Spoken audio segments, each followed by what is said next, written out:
Hello and welcome to the College Deadlock Holiday Bash. My name is Patrick Patio, and I hope you guys are ready for a really fun series. We got Drexel versus Purdue. My name is Patrick Patio. I have Clone with me. How's it going? Oh, it's going great. We had a great time yesterday. Some long ones, some short ones. But today, we're hoping for some really good games. Yeah, really good games. Drexel have kind of struggling through it a little bit in terms of how day one went, but looking to rebound. And this second day, Purdue trying to make a statement for themselves in this run. So hopefully we'll be getting into draft pretty soon. But I was pretty excited about how the first day went. I don't know about you. Really exciting games. One of my favorites was Nebraska versus Texas Tech. You casted that one. What a Yeah. long game. But I mean, a fun series of games all over the board. Whoever wins this game will play against Northwood in the next round for a best of three. Yeah, and it's worth noting now that these are elimination matches. This is a single elimination bracket. Everybody's playing for their continuation in the tournament. And Yeah. so, yeah, this is high pressure. Yeah, and this one's best of one. So it just like yesterday, it's you win one, you lose one, you're out. You win one, you move on. This is do or die. And once we get into this game, or once we get into this draft, Purdue has selected Sapphire, so they'll have second pick. They'll have that counter pick, which is really interesting because I feel like typically they prioritize certain picks, such as I've seen them prioritize the Bebop before, and so maybe they're feeling like they'd rather have that last pick over anything else. Yeah, maybe I'm interested to see what Purdue bans here. Yeah, I'm definitely. I mean, Drexel had a pretty good performance. I think that there's quite a few really good options, but I definitely want to see something that's more of a playmaking. I don't think the haze is really much of an issue anymore. So I've been seeing a lot of Dynamo bans just across the board, and usually also like side laners. So things like Lady Geist. Um, Lady As Geist you right say it, there. that's a bit of a soul read. It's kind of I crazy. Yeah, I mean, it's just kind of reading how the day's been going so far. It's a really solid first pick. It's the same reason why Mirage is such a good ban. It's super flexible into a lot of different comps, and Lady Geist is just always a phenomenal addition to a comp, especially because you apply side lane pressure, and that ultimate is so powerful. Always love seeing the respect there, and the Warden going to be picked up first by Drexel. Yeah, Warden is, I mean, it's such a good insta pick. I feel like getting that first is always a great statement. Yeah, I mean it just a stat stick. We love seeing how much power that Wardens can provide. Haze and the Bebop Hover. Definitely expecting the Bebop here. It's one of Purdue's favorites, and I think it is really solid. So there's a couple of really good answers into it, but I do like seeing the Haze. It's obviously it got a little bit nerfed, but it's still quite strong. Yeah, and I mean, we were seeing it yesterday quite a bit. Hayes can really start packing on the damage. And we do see a 7 pick and a Shiv pick in response to the couple picks from Purdue there. Yeah, I mean, I definitely like seeing Mo and Krill. But I like Dynamo a lot better. I think Dynamo is probably it's one of my favorite competitive picks. It's just a phenomenal pick overall. And right now we're flying through the draft. Oh Wraith man. picked up from Purdue, Vindicta picked by Drexel. Haven't even got a time to like kind of sink in the shiv that we have. Yeah, we really just they just keep picking really quick now. We got the Vindicta, the Viscous. We see Wraith, Mo and Krill. I mean, after that Mo and Krill, it felt like Drexel knew what they wanted for the next couple picks. And we do see a McGinnis locked in as well. Yeah, I mean, just flying through the draft. Abrams rounding it up for Purdue. Quite a beefy setup from Purdue. I mean, Bebop, Owen Krill, Viscous, Abrams, a lot of tanks, and honestly, not that much damage from the side of Drexel. You do have the Vindicta, you do have the Warden. So we'll see if there could be some a lack of damage that could be an issue. Um, so I really like what Purdue has put together. They have Hayes and Wraith, phenomenal carries that can have really good answers into it. But of course, you got the Dynamo from the side of Drexel, which always makes a very exciting team play.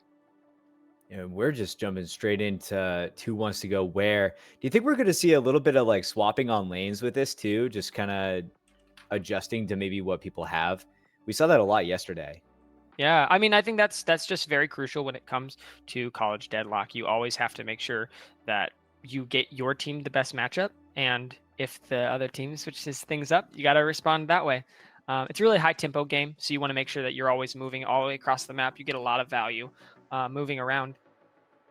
So we'll definitely be expecting to see a lot of movement when it comes to just this game as a whole, as everyone's starting to get into their positions.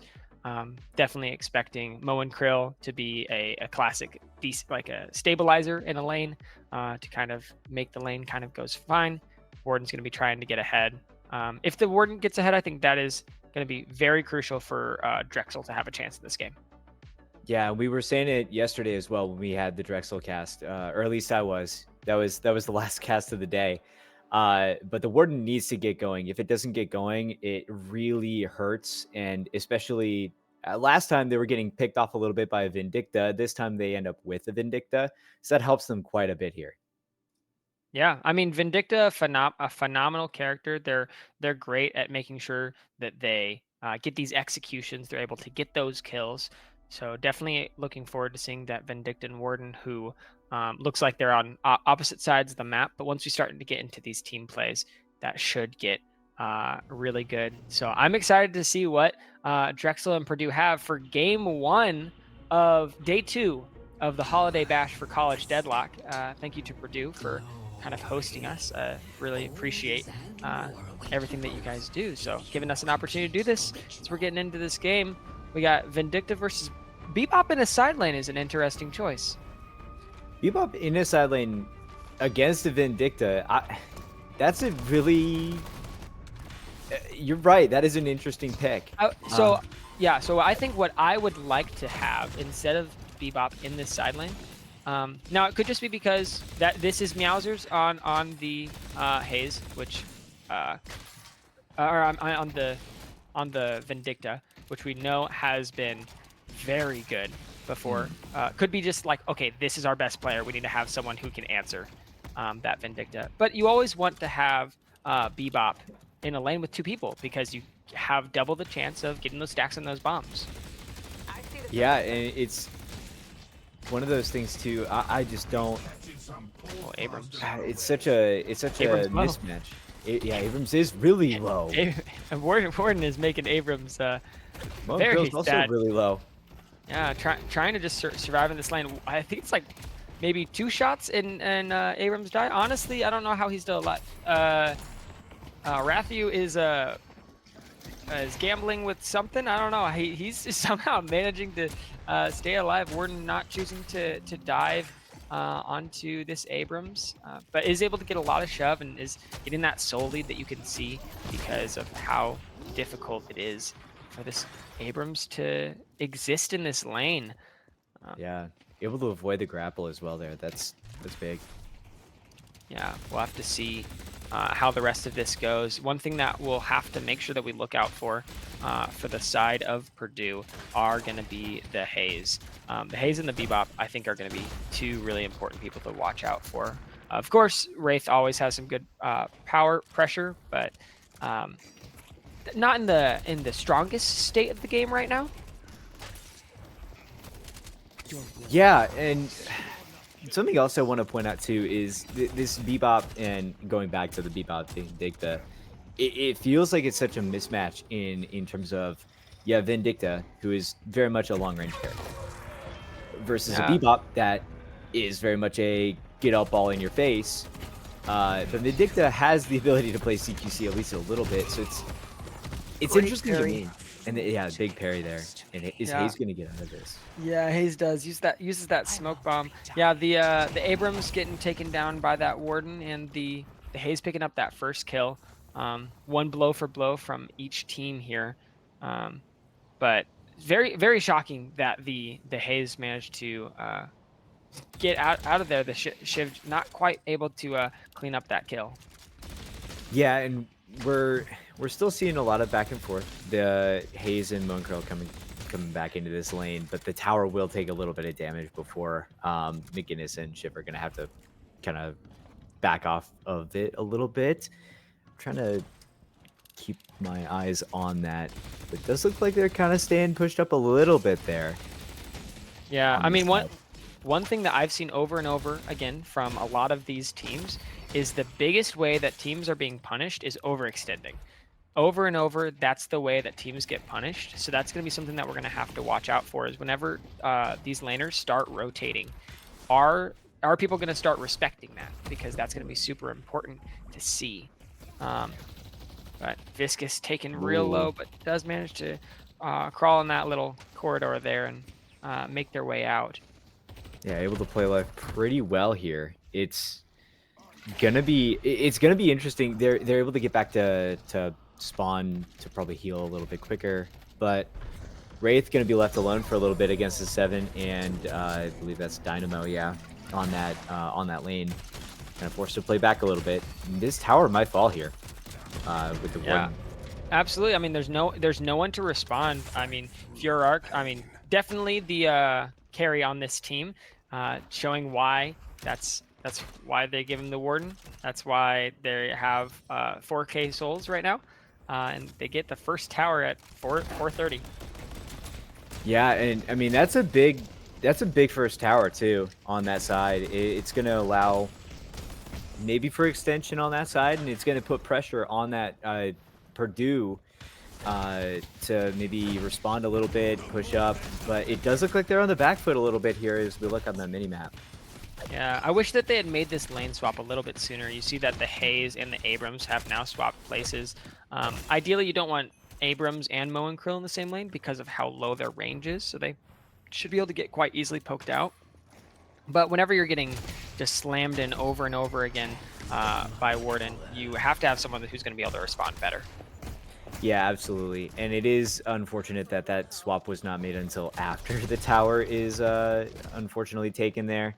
But adjustments will be made. I'm sure this Purdue roster is well accustomed to adjusting mid-game.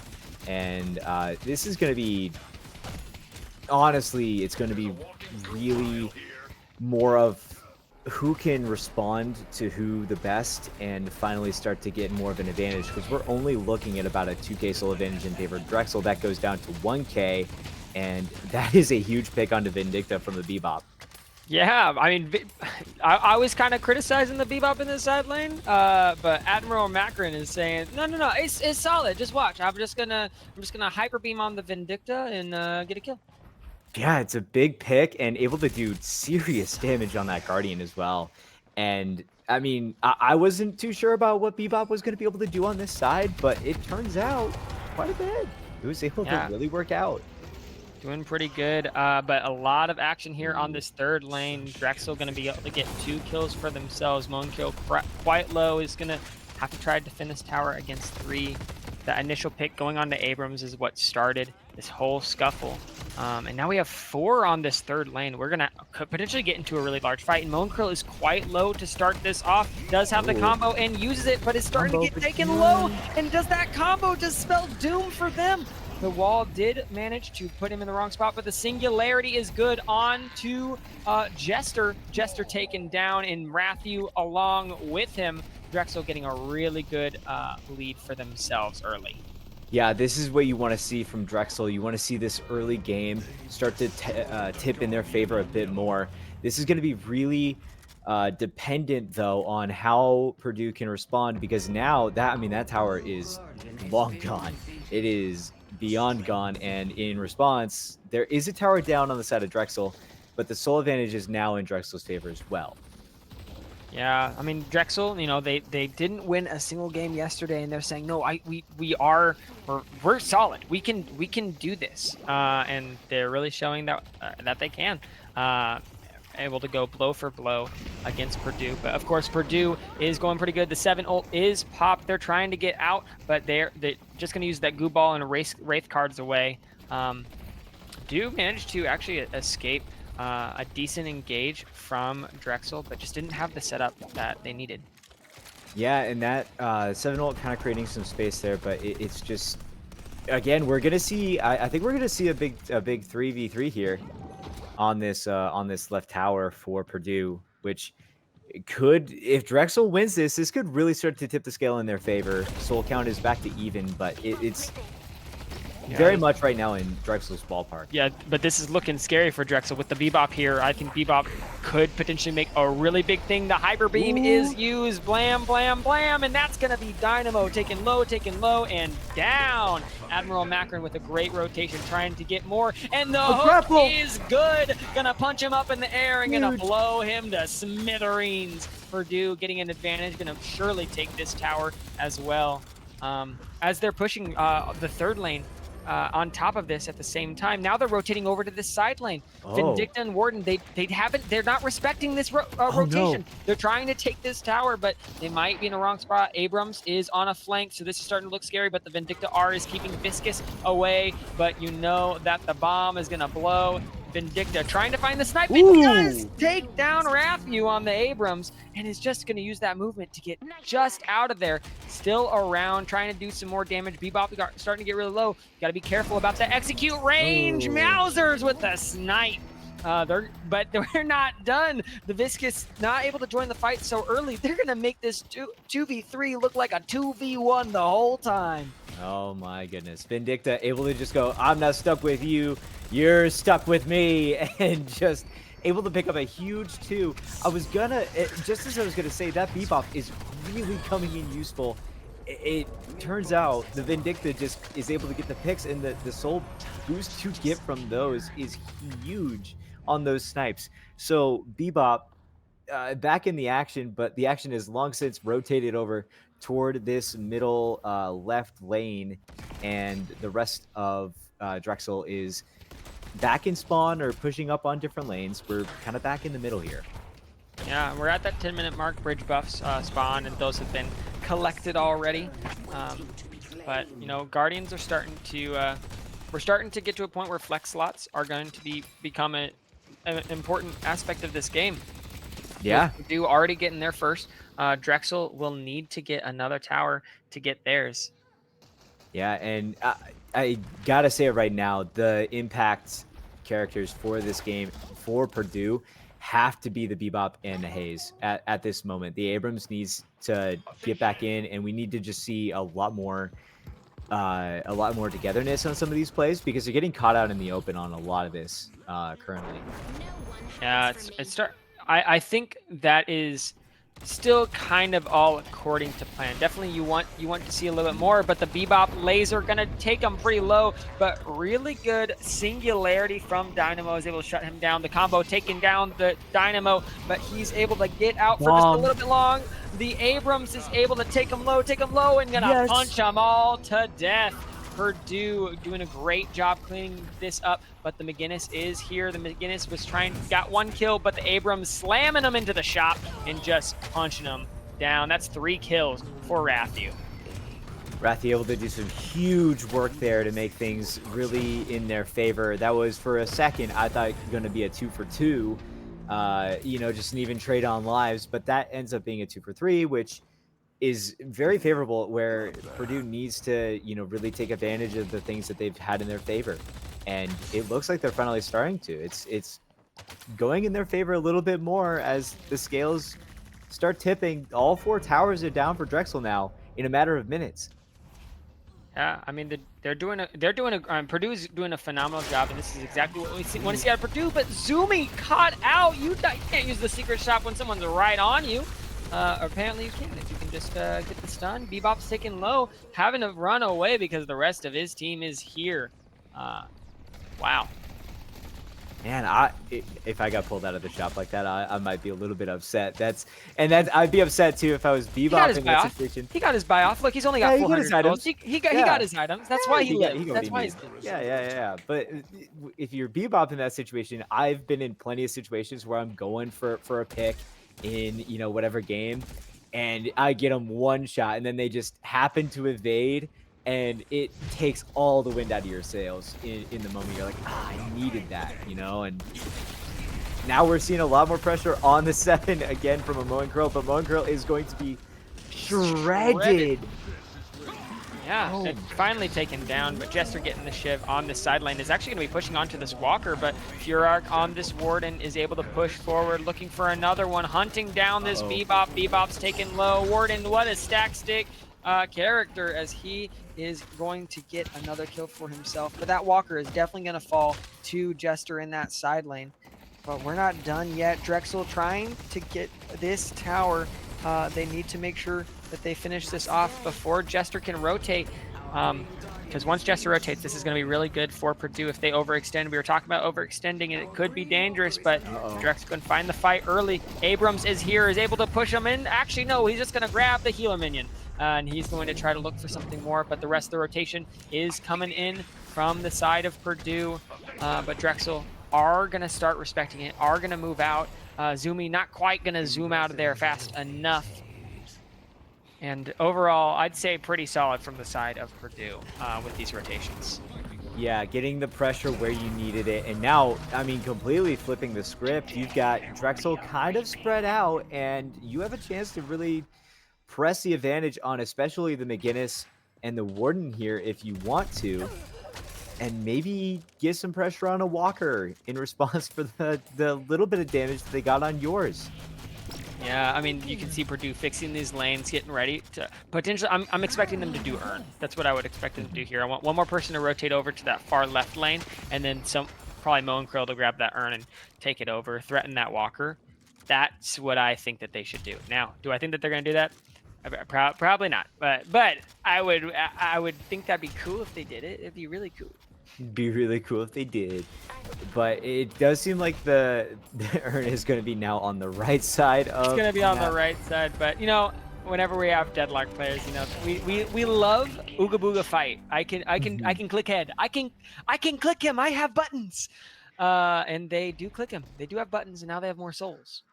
Yeah, and we're at a point where Purdue has about a 6K soul lead, and they have the ability. There's nobody on this side with solar in though.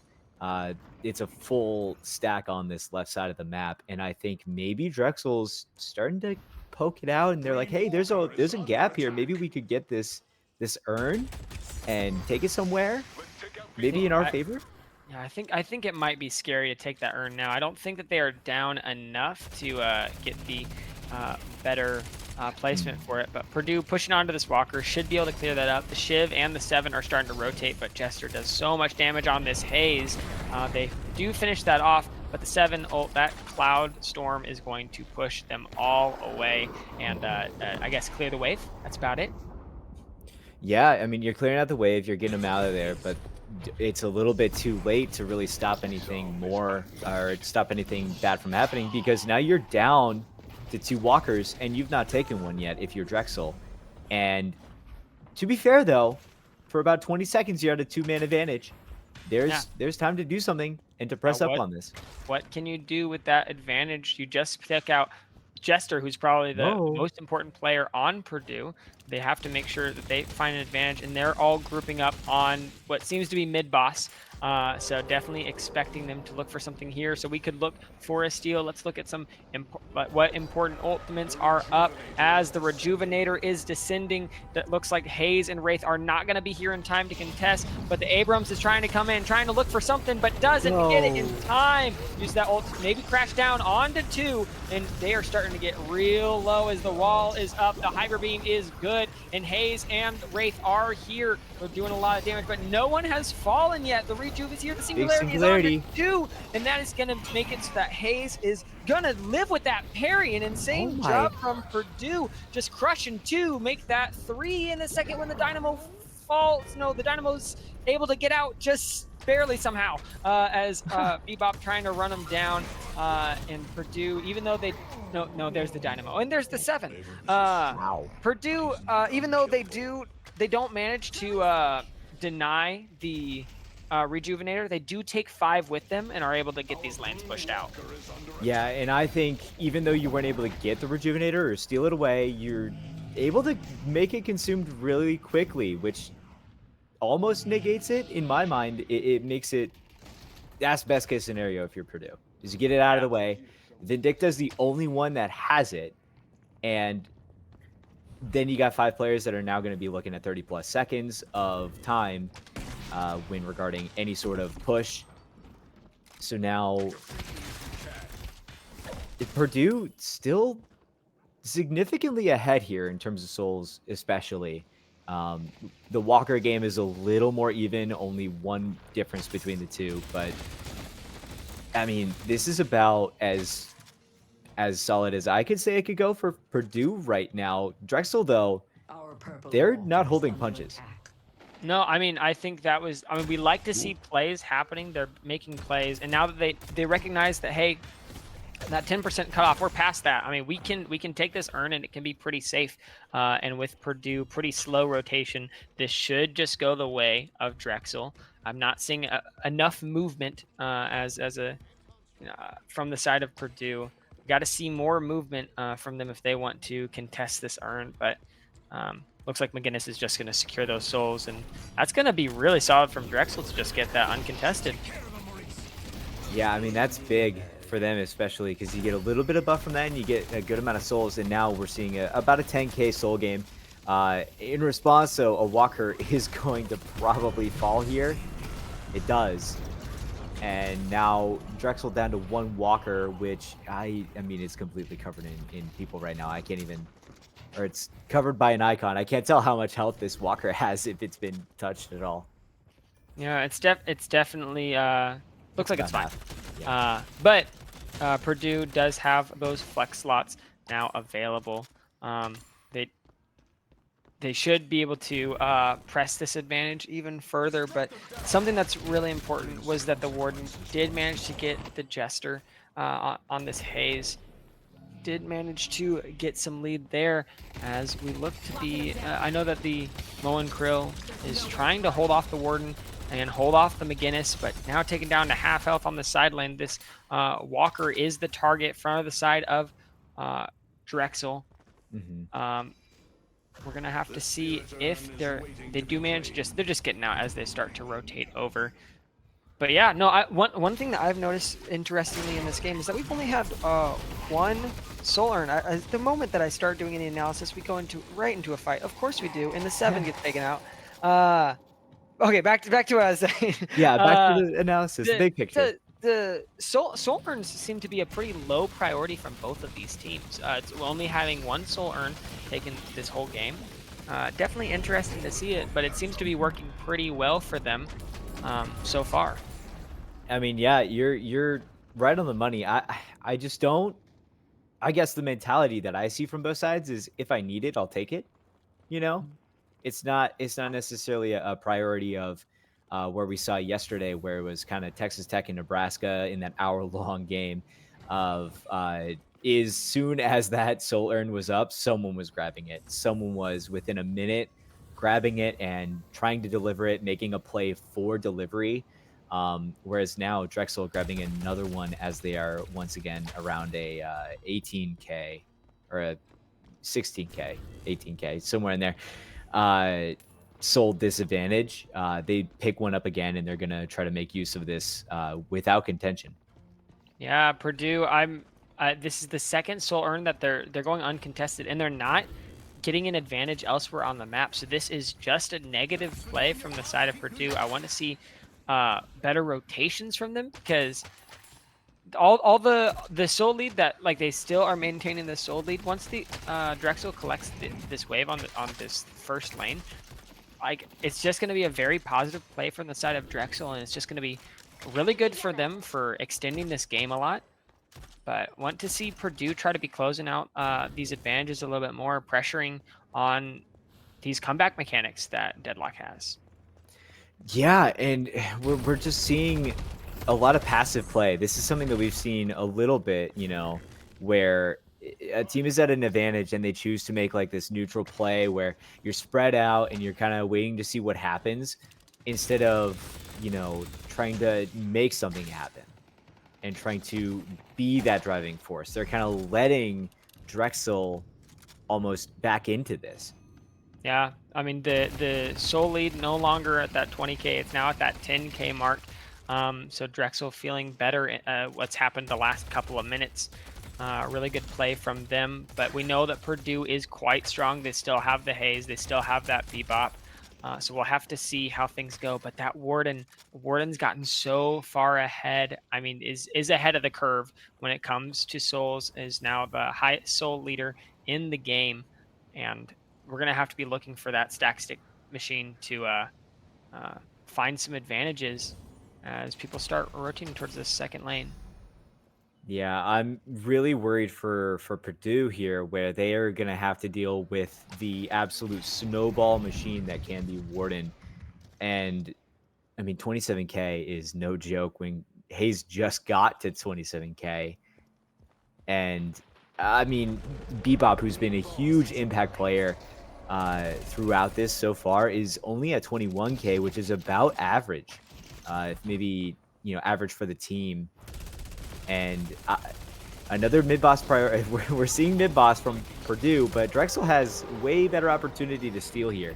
Yeah, this call could be very scary, but we'll have to see if Purdue are able to secure it. The Rejuvenator is dropping. The Viscous is rolling them through. But here comes the rest of Drexel. The Rejuvenator has dropped, and 8 is going to get secured by the side of Purdue. But the Singularity is huge from the side of Drexel. They are going to wipe everyone out. It doesn't matter that you got Rejuve. We're going to flip the script from what happened 5 minutes ago. Man, that felt like air out of the sails for Purdue. They got what they wanted, but again, what use is it if it's all gone? In this case, there's 2, right? There's 2 that have Rejuve, but it's still only 2 out of 6.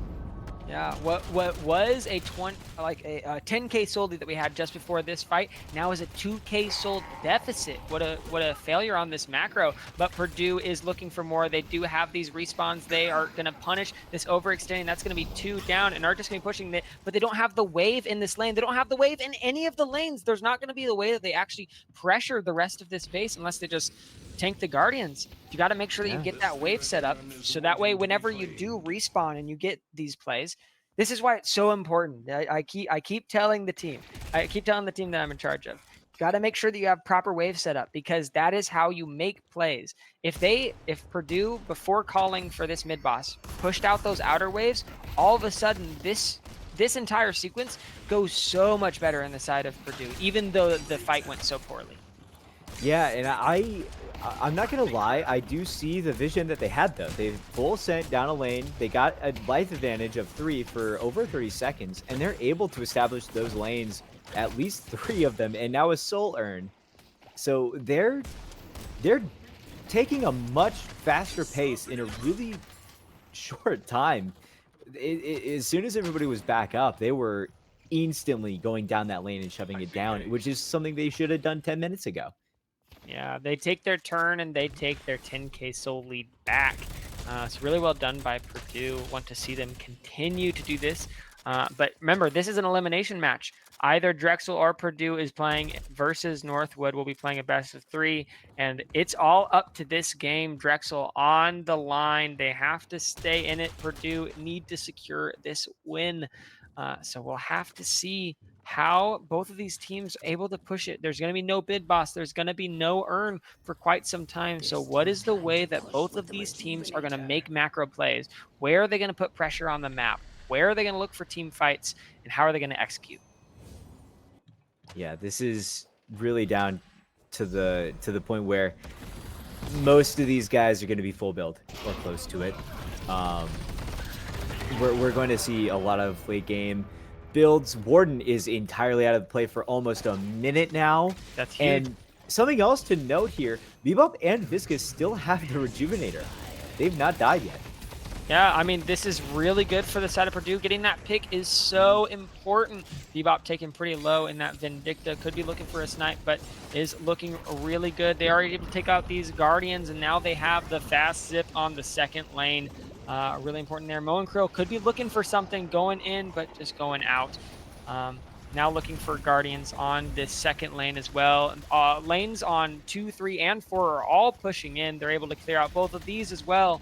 Now Wraith should probably clear the side lane, but Purdue laying on the pedal. They're putting all the pressure on, and now they're hitting the shrine. Yeah, they're finally able to chip some damage into a shrine. It felt like that door was open for a little bit there, where maybe the walkers were gone and we were just waiting for maybe some lanes to finally be pushed up proper. And here it is. You know, we're finally seeing 6v6, a little bit of backing here from Purdue as they were able to apply some pressure, and they're going to kind of lay off the gas a little bit, maybe reassert, reset, and then push back in. Yeah, very smart by Purdue. This is the same mistake that we've seen them and most other teams make over and over and over again, where you keep pressing your advantage and you're not watching death timers. This time they're like, no, let's make some smart plays. Let's make sure that we just secure this game in a clean way. Let's reset. Let's use all the souls that we just got. Let's get the items, and now let's repush and let's end this game because we're in a spot to win.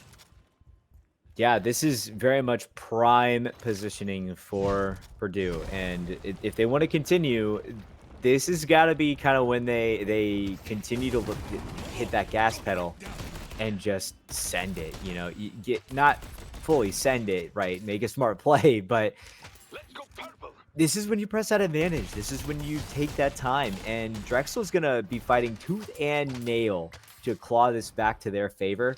They had a great early game. They've had great moments throughout the course of this game where they clawed it all the way back.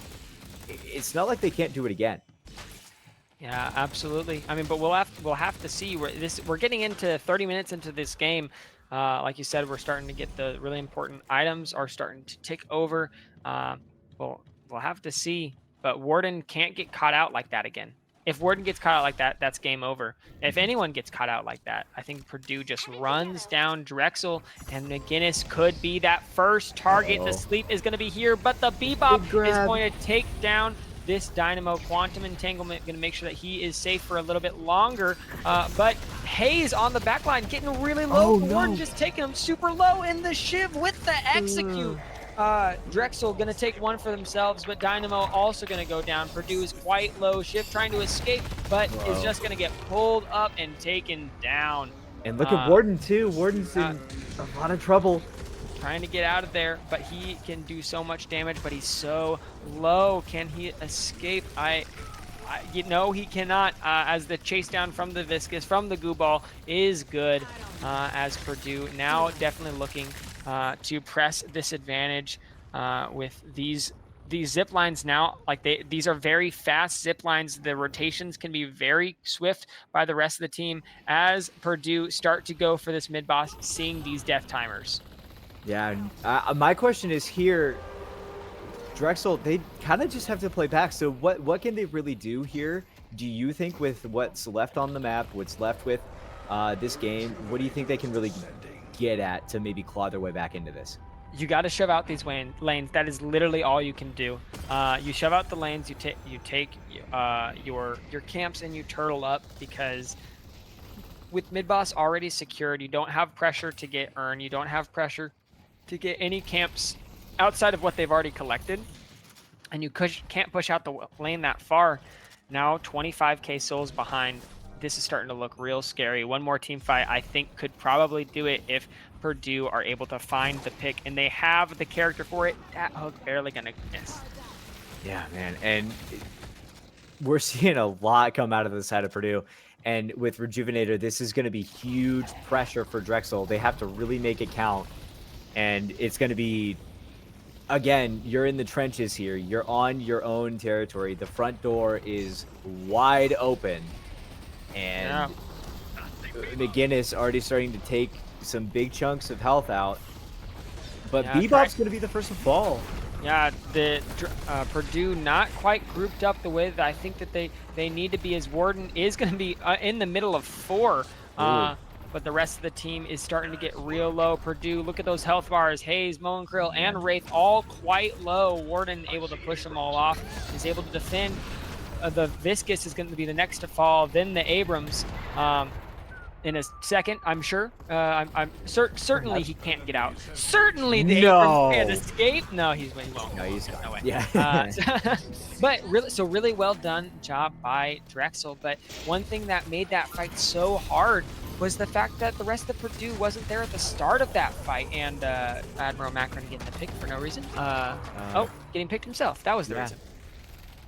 Yeah, trying to get back into it and just was caught out as Drexel made more of a broader push, and now, I mean, you're out for a minute, and it's not even, you're already down Rejuvenator. There's only 3 left with Rejuvenator for Purdue. This advantage that you had is now starting to dwindle, at least in terms of your life advantage and the respawn timer advantage. And Drexel's able to push out a little bit more, maybe push out some of these lanes. Yeah, I mean, just an interesting call. The fight was just a little bit too early. Viscous was still in mid. Abrams was still in mid. It's so hard to play these fights whenever it's a 4v6 for the first 30 seconds. So definitely a little scary there, but Purdue still very much in the driver's seat, and you can see that they are pushing out these lanes. They're getting their advantages, and they are looking at Earn. They're looking at Earn. They're saying, no, we don't need it, I guess. They seem to be debating it almost. Like they're in conference. They're saying, do we really need this right now? They're setting up.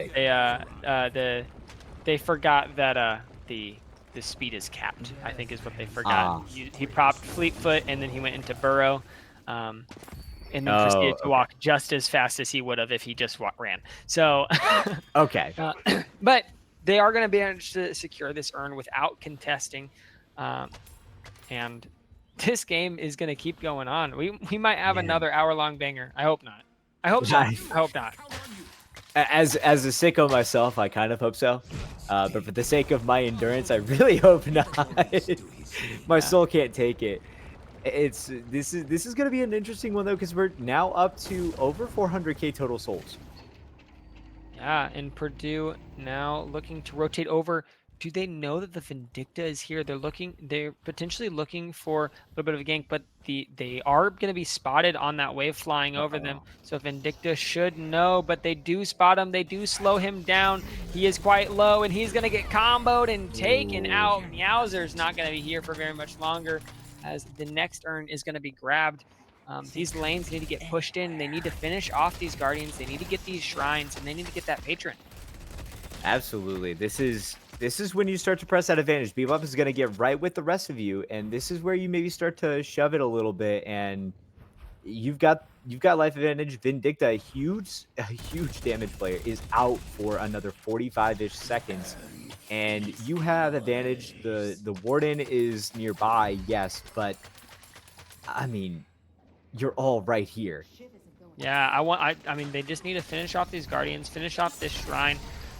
Going to be really important to get those flex slots to finally unlock that, but the Haze ult is going to be good. It's going to be getting quite a bit of damage onto a couple of people as they are trying to get out of there. Jester doing as much damage, but the singularity on the 4 is phenomenal from Drexel, and they're taking out Wraith. They're taking out Haze. Zumi going to go down next, but the combo is going to be here onto Warden. Going to try to lock him up for a little bit longer, but that man is too tanky. He is doing too much damage, and Moen Krill going to be taken pretty low. Viscous could be the next one to fall, but actually it could be Dynamo, but is going to live for just a little bit longer. Yeah, living on 70 health, and Drexel with the amazing defense are able to push Purdue back. Oh my. Let's go mid. That. They had it. They had it. And then Singularity. It's always Singularity. You called it from the very beginning. It's such a favorable pick all the time because of, at the very least, that crazy ultimate that just is so good. Yeah, I mean, I think if my criticism towards Purdue is they just need to make sure that they're pushing in more lanes. They need to be going in a little bit more spread out. Whenever you're into a dynamo, it's gonna be really scary to like clump in together like that. And you have the people that are really good at picking people off one by one. You have the Bebop, you have the Mo and Krill, and now that mid boss is gonna go over to the side of Drexel. Drexel are showing a lot of life. Yeah, Drexel is alive and kicking. The soul disadvantage is 8K, which at this point in the game, everybody's pretty close to full build. The flex slots aren't there fully yet, but at the same time, we're all pretty much where we want to be right now. This is purely down to who's going to have the life advantage. Rejuvenator goes uncontested to the side of Drexel, and it's very much in their favor now after such a definitive hold multiple times on their base. Yeah, and I mean now this soul lead it's been in Purdue's favor for quite some time, but it's felt like it's gone from 1K to 30K, back to 10K, back to 20K, back to 5K, then to 10K. We've been at 10K a lot. We're 10K right now. Yeah, I wish we had some high quality data science to go into to see how many times we've been at a 10K difference, because it's been a lot. I'll look up and it's, oh, we're at 10K again. Okay. Yeah, And, but yeah, definitely. Yeah, production, throw up that graphic that we made 2 weeks ago, right? yeah, that totally cool graphic. Yeah. But yeah, no, this is gonna be. I mean, every fight from now on could be game for either of these teams. Drexel, I think, will probably have to win at least maybe 2 team fights to actually secure the win. But Purdue probably only need the one, as Yeah. they do have most of the base already secured. But these waves are starting to. They have to make sure that they're collecting these waves. They need to be pushing all these waves right now. One thing that they're doing is they're just collecting waves. They're not like waiting for the waves to get synced up, applying pressure across the map and pushing together. I want to see Purdue trying to push for that, but at the same time, Drexel, they do have the rejuve. They do need to be looking for these fights, these picks, and they need to be doing it with the Warden, who's now at 50K. So strong on this pick. Same with the Vindicta. Both the Vindicta and the Warden beating everyone out on the souls besides the Abrams. Yeah, this is going to be what what needs to happen for Drexel is they take advantage of these soul leads that they have on these characters, these so strong damage characters, and talk about strong damage characters. my. Warden just popping that ult, just going to be terrifying, trying to chase him down. But isn't going to quite find anyone now. No longer has the ult for another 60 seconds. Could be a really important timer for Purdue to find something. Abrams on this flank, but the rest of Purdue quite low. And just not in a position. The Haze does get the solo O onto Shiv. No longer has that cooldown. Shiv taken pretty low and taken out on that solo kill. Jester finding one on the back line and is able to just squeeze out an advantage seemingly out of nowhere. Vindicta also goes down. Yeah, Purdue, like I said, they need just one fight. Now they need to push this advantage. The Rejuvenator is down, and the Dynamo is pulled. That Quantum Entanglement is just going to make him live just a little bit longer. Purdue need to look to end this game right here, right now. You have the timers.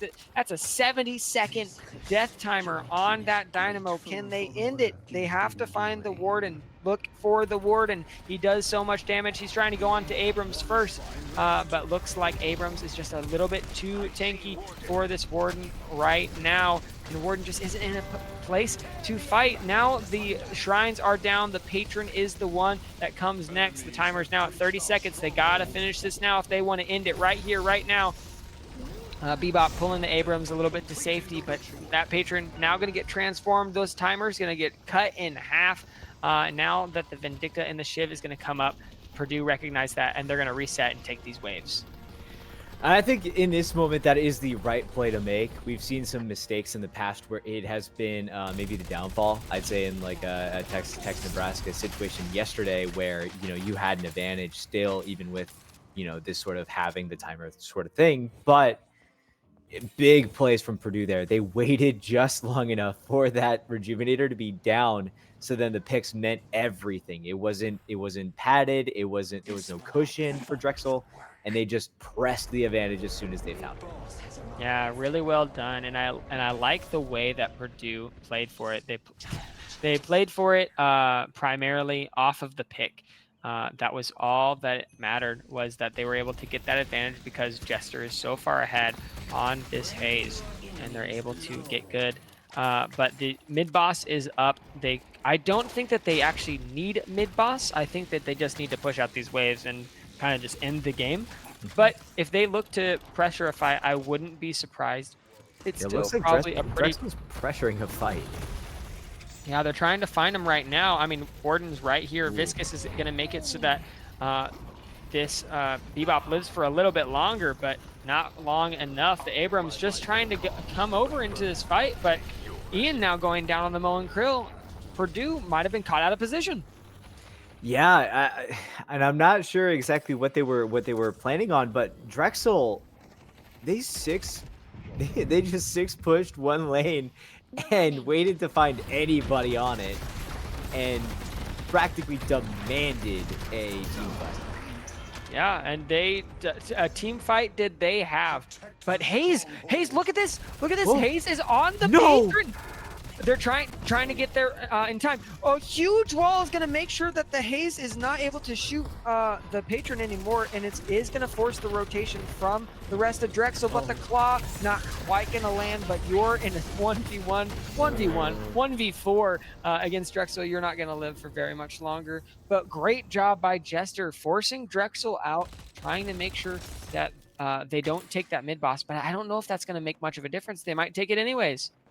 I think they might take it anyways. It gives maybe a little bit of opportunity for some players from Purdue to maybe get there for a steal opportunity, but it doesn't even look like they're playing for that. I mean, now the Haze is out for another 50 seconds still. Abrams is still out for 20 seconds. Monkrill's just now getting back into the game. Yeah, I think we've been talking about Nebraska versus Texas Tech too much, because this is the same game. We're actually making the same game. Wraith, except they're trying to go for this back door. They're on to patron, and they're trying to get enough done. They have to here, and Purdue are able to get the victory out of the claws of Drexel. The advantage was not there, and they pressed it anyway. They decided, we're calling game. It's over. It's done. What a way. They took the back door. They snuck in, and they were like, hey, guys. It's Thanksgiving again. I brought food, and it's over. Yeah. So, I mean, Purdue definitely feel like they should have won that much sooner. So this is definitely the same outcome that we would have expected from 15 minutes ago. Not the way I would have expected it to go. Yeah. Yeah, I did not expect it to prolong so much, I guess. But that's on props for Drexel and their amazing ability to play together in their own base, and their amazing management of the timer as well. Yeah, we're gonna I mean, like, that was such a close, I mean, like, it felt so close, but it felt like it was Purdue's game the whole time. And we'll be going to so Purdue will continue. Drexel, thank you for joining us in the Holiday Bash, but that is going to be it for that. But we're going to have Purdue versus Northwood, and that is going to be coming up. This will be the best of 3. This is going to be the semifinals. So that'll be very exciting. I hope that Colin, are you ready? I'm ready. I'm so ready. I'm so excited. I can't wait to see best of 3. Endurance, real endurance, adjustments. Yeah. I'm excited. Yeah, should be really cool to see. So I'll be excited. I know you're excited, and I know that Purdue wants some revenge, because I do know that Northwood were the ones who were able to get that win in the first round yesterday. So we're gonna have to see if Purdue are able to clobber their way back up into this and make their way into the finals. But this is the Holiday Bash. What a way to start off day 2. Cinema, absolute cinema. Phenomenal job from Purdue, and thank you to Drexel for joining us on the Holiday Bash. We're going to send it to a break, and we will catch you back here with Purdue versus Northwood for the semifinals.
Hello and welcome back. My name is Patrick Patio. I have Cologne with me, and what a banger!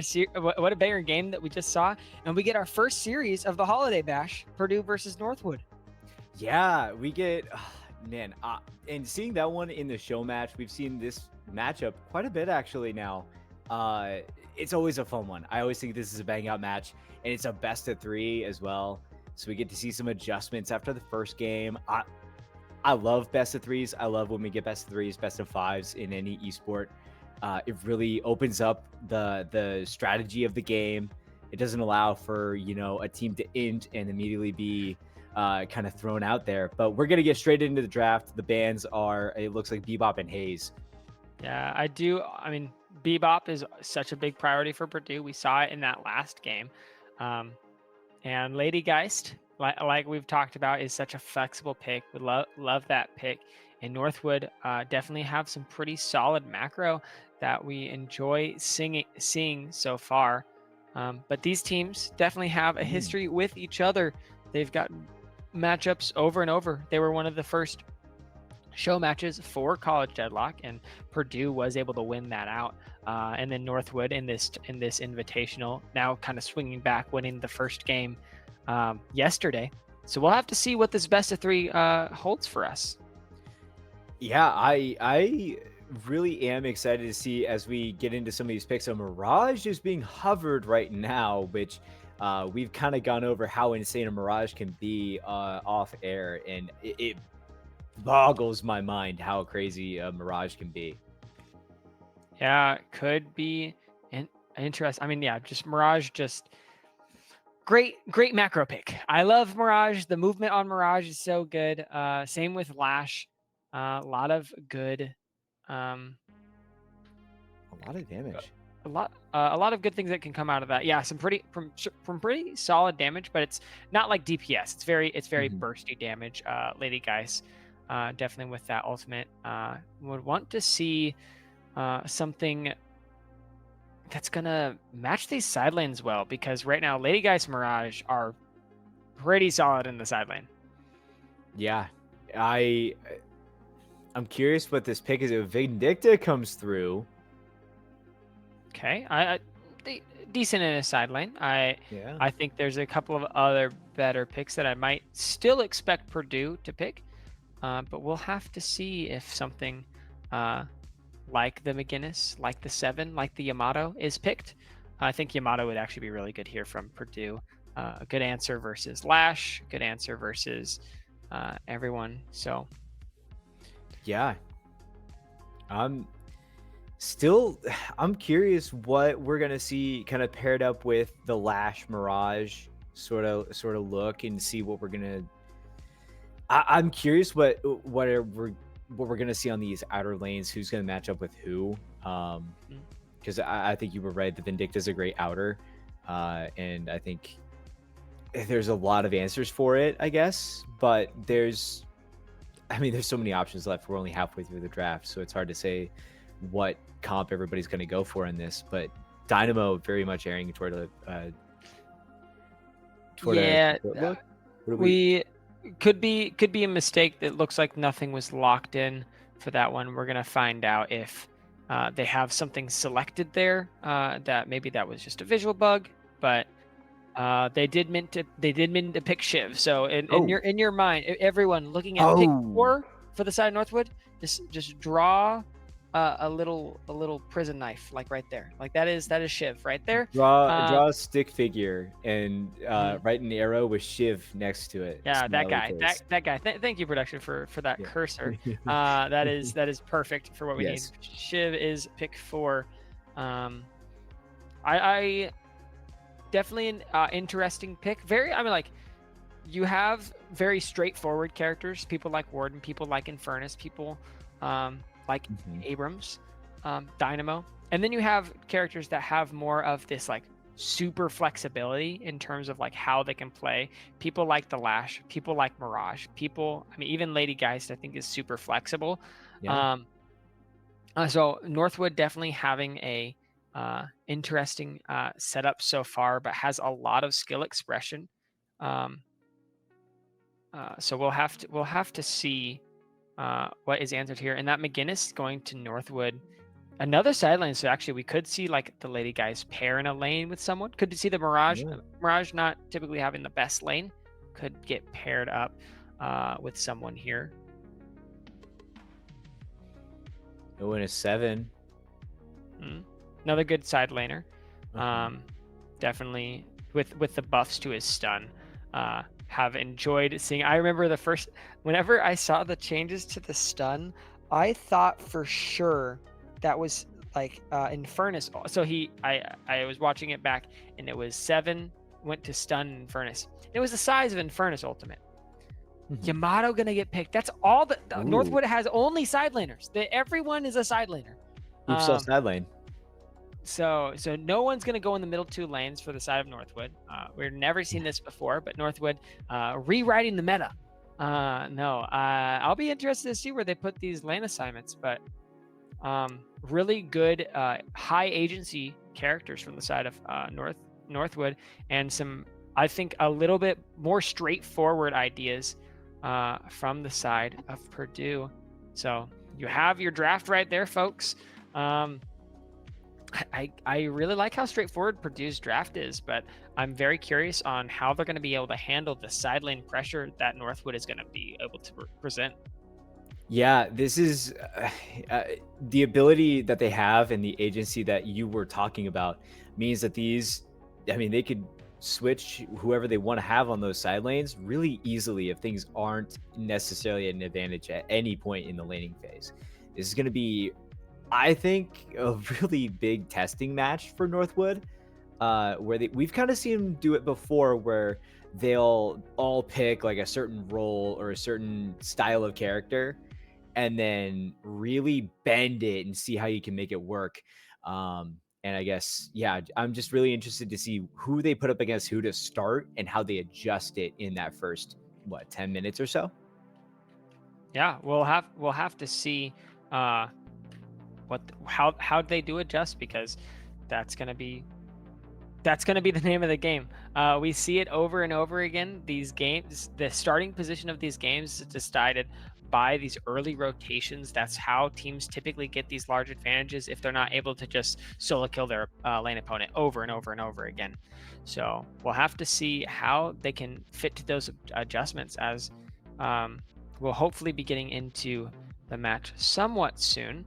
What are you feeling about this? This is definitely an interesting matchup. Northwood versus Purdue. They've met multiple times before, and before this weekend, I would say it was Purdue favored, but Northwood just won yesterday. Yeah, I'm debating what I want to say about it, because it's so hard to really say. With some rosters shifting in this tournament from prior matchups, I would have to say I think it's pretty even.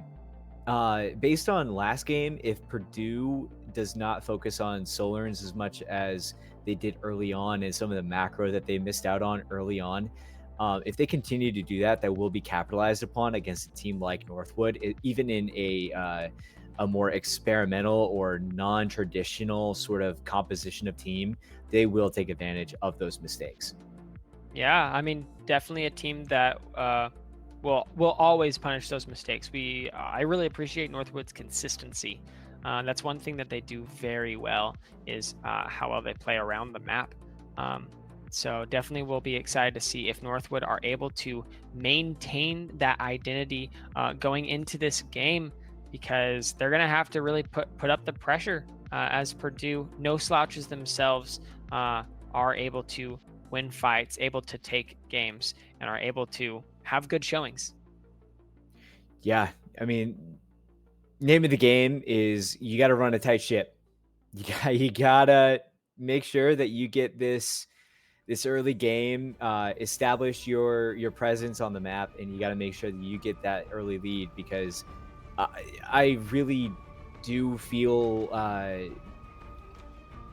I'm not sure how to describe how I feel about this Northwood team composition, because as you said, it's so flexible. Yeah, it's quite flexible, and we can see the side lanes are going to be the Lady Guys and the Yamato. Probably some of the. I think it's probably the best position for these two. So we'll have to see what is going to get put here. How these lanes match up. I do like the Warden versus the Lady Guys. Crims having such a phenomenal game versus series, but Icy already getting that first blood. Wow. Definitely a player that we know that is very dominant in lane, especially on this Yamato. Yeah, I mean, we have heard Icy's name quite a bit throughout a lot of these show matches and the tournament games. It's just one of those recurring players that is always at the top of the priority list if you are an opponent. If you want to limit a team like Northwood, you limit the player like Icy that is just always going to be putting pressure on your team and always being a thorn in your side. Yeah, and just this domination, it seems. Already having a 400 soul lead, and Matthew just got back to lane. It seems like he's been here for a while and has just been taking a beating. Yeah, I mean, it's kind of where we're at right now. No. Maybe No. some. Oh no. Oh no. Oh, barely making out of that. I definitely think that somehow that I don't know how the Abrams actually lived through that. I don't either. This is what we see, this is what we see out of Icy, especially on this Yamato. Someone who's very dominant in lane, and you just love seeing it. But across the map, you do have a really good equalization from this Warden and Lady Geist, and in these middle lanes, not too much is happening, but I think a little bit of an advantage is going over to this Dynamo and Vindicta lane so far. Yeah, the Dynamo Vindicta lane is definitely holding steady, and it looks like that that definitely is a little bit more of an advantage in that lane. We saw Lash. Lash is also again at half health, but Lash has been feeling the pressure very consistently. Yeah, I mean any Vindicta lane is always going to have a lot of poke. It's very solid on that front, so definitely will always expect someone who has low range like the Lash to kind of be punished, be poked down, because if you're not punished and poked down, all of a sudden now you can have the health to go in to get those ground slams and to get some pretty large advantages for yourself. Yeah, and we're seeing a little bit more push from the Warden here now against Lady Geist. They're kind of sitting even, it looks like, in terms of poking, but Warden does have the sole advantage on the lane so far.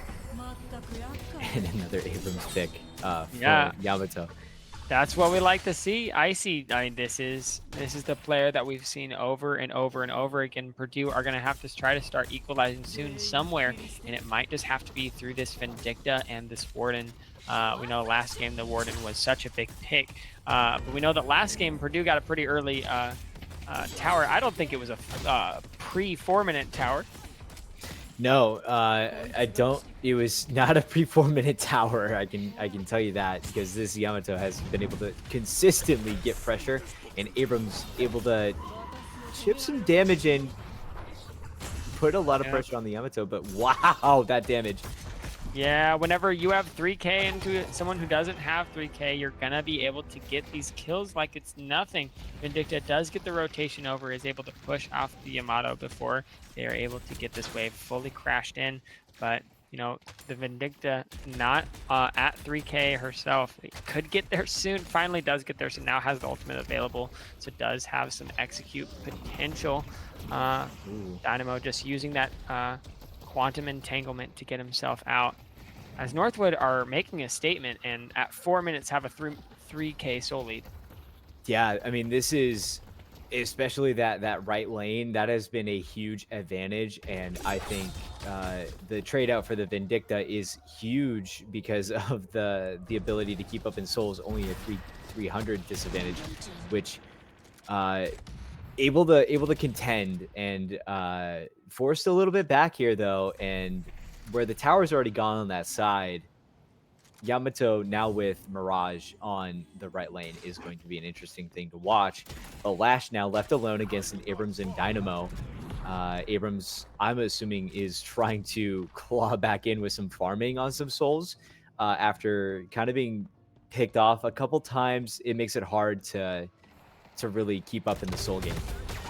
Yeah, 7 gonna get taken down. That Lash does get the rotation off. We'll need to go back to his lane to make sure that that Guardian does not go down. But Mirage is gonna be here to be good. Lash on this rotation could look for something in that third lane. Abrams could get taken low. He's starting to tick down a little bit. But on the side over here, Slew gonna get slain. McGinnis just gonna go down. Really well done job by this Viscous. Yeah, Viscous able to play really well in this scenario, and McGinnis getting picked off there is huge as well. Kind of establish maybe some slowing down of the pace on the side of Northwood, able to give Northwood a bit more, or Purdue a bit more time to kind of reset and maybe establish a bit more instead of being more on the back foot. Yeah, I mean that's such an important pick for them to get for themselves. I mean you have to stop the bleeding somewhere, and you have to stop it as soon as you can. So really well done job by Purdue. They managed to make sure that that is good for themselves, to make sure that the soul lead does not get too out of control. But the ground slam is going to be good from this Lash. The wall not quite going to zone him off into the rest of his team, and the fight fizzles out. Yeah, now we're seeing that right lane is pushed up toward that Walker, and a lot more fighting going on in mid here. Warden kind of left unattended, but not pushing up entirely. There's 3 kind of in between lanes here. Looks like Lady Geist is going to shift back over onto this Warden.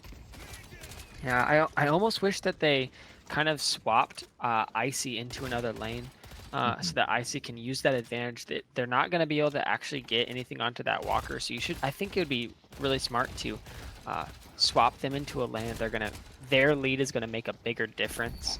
But leaving them in that side lane is going to be able to be very safe on this pick. He's going to be pretty safe over there. But the rest of Northwood are just going to be grouping up and trying to play for as much as they can. As Crims is able to get Warden quite low. This is going to be... Oh, Yamato's pretty pushed up on this side as well against this Vindicta. Maybe trying to rotate over. I can't tell if this is more of a backing play than now. As Yamato, For sure. Vindicta kind of pushes back up on it. But again, the only tower that went down within 4 minutes, and it's kind of stalled out a little since then. We've seen some pushes in places, but it's mainly stayed in the middle, except for this this Yamato on right here, which has been able to push up consistently against the Vindicta.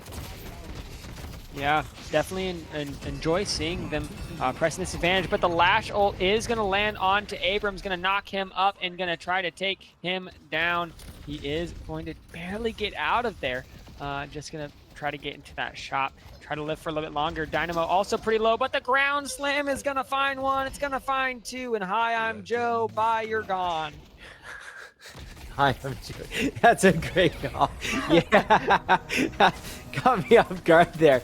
But the Vindicta does go down as well. So now we have an Abrams, a Dynamo, and they're all down. And Purdue, it goes 3 down for a moment. The Yamato backing up a little bit. We're seeing a lot of picks for the side of Northwood, and this Walker is going to start taking some damage. Yeah, Icy on this Yamato. Doing a phenomenal job. This is exactly what we expect from them. So if you're Purdue, you have to find a reliable way of shutting them down. The best way that I see that they currently have is either Abrams slam into a wall, or wow, look at the Cognizant on that. Decided to, hey, we need to give that to a different person. No one else is around. I'll cancel my heavy attack. That's pretty good communication. That's called solid communication, teamwork. Yeah, great comms, great comms. That's what we say in the Call of Duty community, is great comms. But yeah, now we got a 3v1 against McGinnis here, and we're seeing maybe maybe Warden needs a little bit of aid over on that side lane, because he's getting pressured pretty heavily. He's still holding out. He's at about half health, but nobody's really getting too close to where he can really take advantage of being at a disadvantage, if that makes sense. Being able to kind of steal some health away, but it looks like he's getting some help from a 7.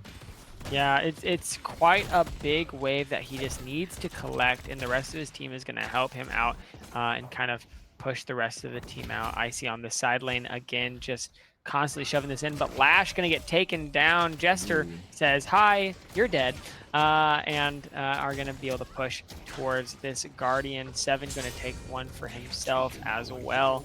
McGinnis definitely going to be trying to secure the rest of those souls. This Walker is getting so low, and no one's quite able to respond just yet. Rathu takes super low. The Walker finally going down, and Icy just going to take that and potentially leave. No, gonna look to try to keep pressing this advantage, just playing around this car. Abrams somehow still alive, but Yamato is going to fly in, going to do a lot of damage, and is going to go on a 5-kill streak, is dominating double the souls of Abrams. On the other side of the map, Nocturnal trying to find the kill onto Lash once again. Vindicta, great job by Jester, a very important player on this team, and is going to have to get very far ahead to deal with this Yamato. Yeah, and that's something that has been maybe the most notable development of this entire thing is at one point Vindicta was about 300 behind, and now is 3,000 behind in souls, and is the closest to maybe catching up alongside the Warden. But outside of that, we are really watching a Yamato highlight reel right now, as it just shows how strong an advantage on a side lane can really mess up a map for a team like Purdue. Yeah, but Purdue, phenomenal job here. Could potentially even get a shutdown, but the Yamato quite strong and does have that ultimate pop. Warden's, his ultimate is not available anymore, and now the Yamato's at full health on a 7-kill streak. The Purdue punch first, but Northwood punch harder, as Icy picking up an 8-kill for themselves. Man, and that number just keeps getting higher. And I don't even know what to say at some points, because Yamato, I mean, gets full health, gets maybe back down to half inside of a second, but just decides to live. Just chooses, no, I'm not taking any more damage. It's all life now. The lifesteal on Yamato is insane, especially when they're fed. So absolutely, we'll always have to look out for that. I think one thing that I'm liking from the side of Purdue is that the way that they're punching back is they are doing a much better job this game than they did last game at playing the map. That's something that that's how they're able to stay in this game. You know how we were talking about how his 3K, it was a 3K deficit at, what was it, 5 minutes, something like that? Yeah. It's still only a 4K deficit at 14 minutes. So really well done by Purdue, keeping this game close, and they're going to have to find some advantages elsewhere on the map. No, I agree, and I think what has been maybe the most notable thing is the prioritization difference of maybe tempo on the map, and seeing how, you know, Yamato has maybe over challenged at some points where, you know, maybe a team that was a little bit more aware of not more aware, I shouldn't say more aware, but was able to maybe press on a rotation with a couple more players and prioritize eliminating the Yamato and kind of targeting Icy and getting Icy off the map consistently, would play for those overextensions on sideline with Icy solo. Yeah, I mean, that is definitely a play that we will be expecting Purdue to continue to go for, as this Urn gonna get, oh no, that's just gonna teleport over. That was just unfortunate. I think maybe McGinnis was trying to pick that up, and it decided to teleport over. Yeah, right as that timer hit 15. Just really unfortunate timing there for Northwood on the soul Urn. But Lash kind of just grabbing some souls, holding back a lane here. And it looks like Lady Geist is maybe going to be looking at that Soul Urn, or maybe just pushing up on this lane against the Abrams, who is only just now at 10k and a little bit behind, maybe kind of a sore point because of all of the Yamato picks. But Yamato, Yamato, ooh, Yamato, trying to get Yamato. out of there, but the lash is going to slam him down. He's gonna live No just way. long enough. The lash ultimate is gonna make sure Yamato lives just long enough. Still, no, he's not gonna live. There's gonna be too many people here that are helping out. Viscous gonna be picking him, and Warden gonna be cleaning up the rest. Lash won't be living for longer, is going to get stunned, and is going to give another kill over to this Viscous. Really good job by Purdue punishing this overextension and evening out this soul lead. This is exactly what I wanted to see, was a smart, high IQ play where you have a commitment to a fight that makes sense and is one that you can absolutely win. And that is one that comes at, I mean, it's a perfect trade. You're taking 4 for 1, even if these are Vindicta. It's a huge trade. I mean, that's not even a trade. The stock is open and you're buying. Yeah, I mean, now they have their own soul lead. So I think this is a very very solid series of investments that they've made across the map, and now they're going to be looking to keep those moving forward. The Soul Urn is going to get dropped and is going to start walking its way back to its place. Northwood just I guess they don't want to take it quite yet. They don't have the waves push that they want to. So yeah, it looked to me as if Shiv was kind of playing keep away, kind of expecting maybe a man disadvantage and maybe Purdue to play for a Soul Urn to maybe capitalize on some advantage there, which is a huge play from them to maybe read that sort of adjustment. And now we're seeing Vindicta out of the play again in what is likely going to develop into a team fight here. Yeah, could look for something. They do have some pretty good ultimates available, but Warden is going to find one on that second wave. It is a 4v3, so even though I'd say Purdue has a lot of really useful tools for a team fight, they don't want to take that numbers disadvantage.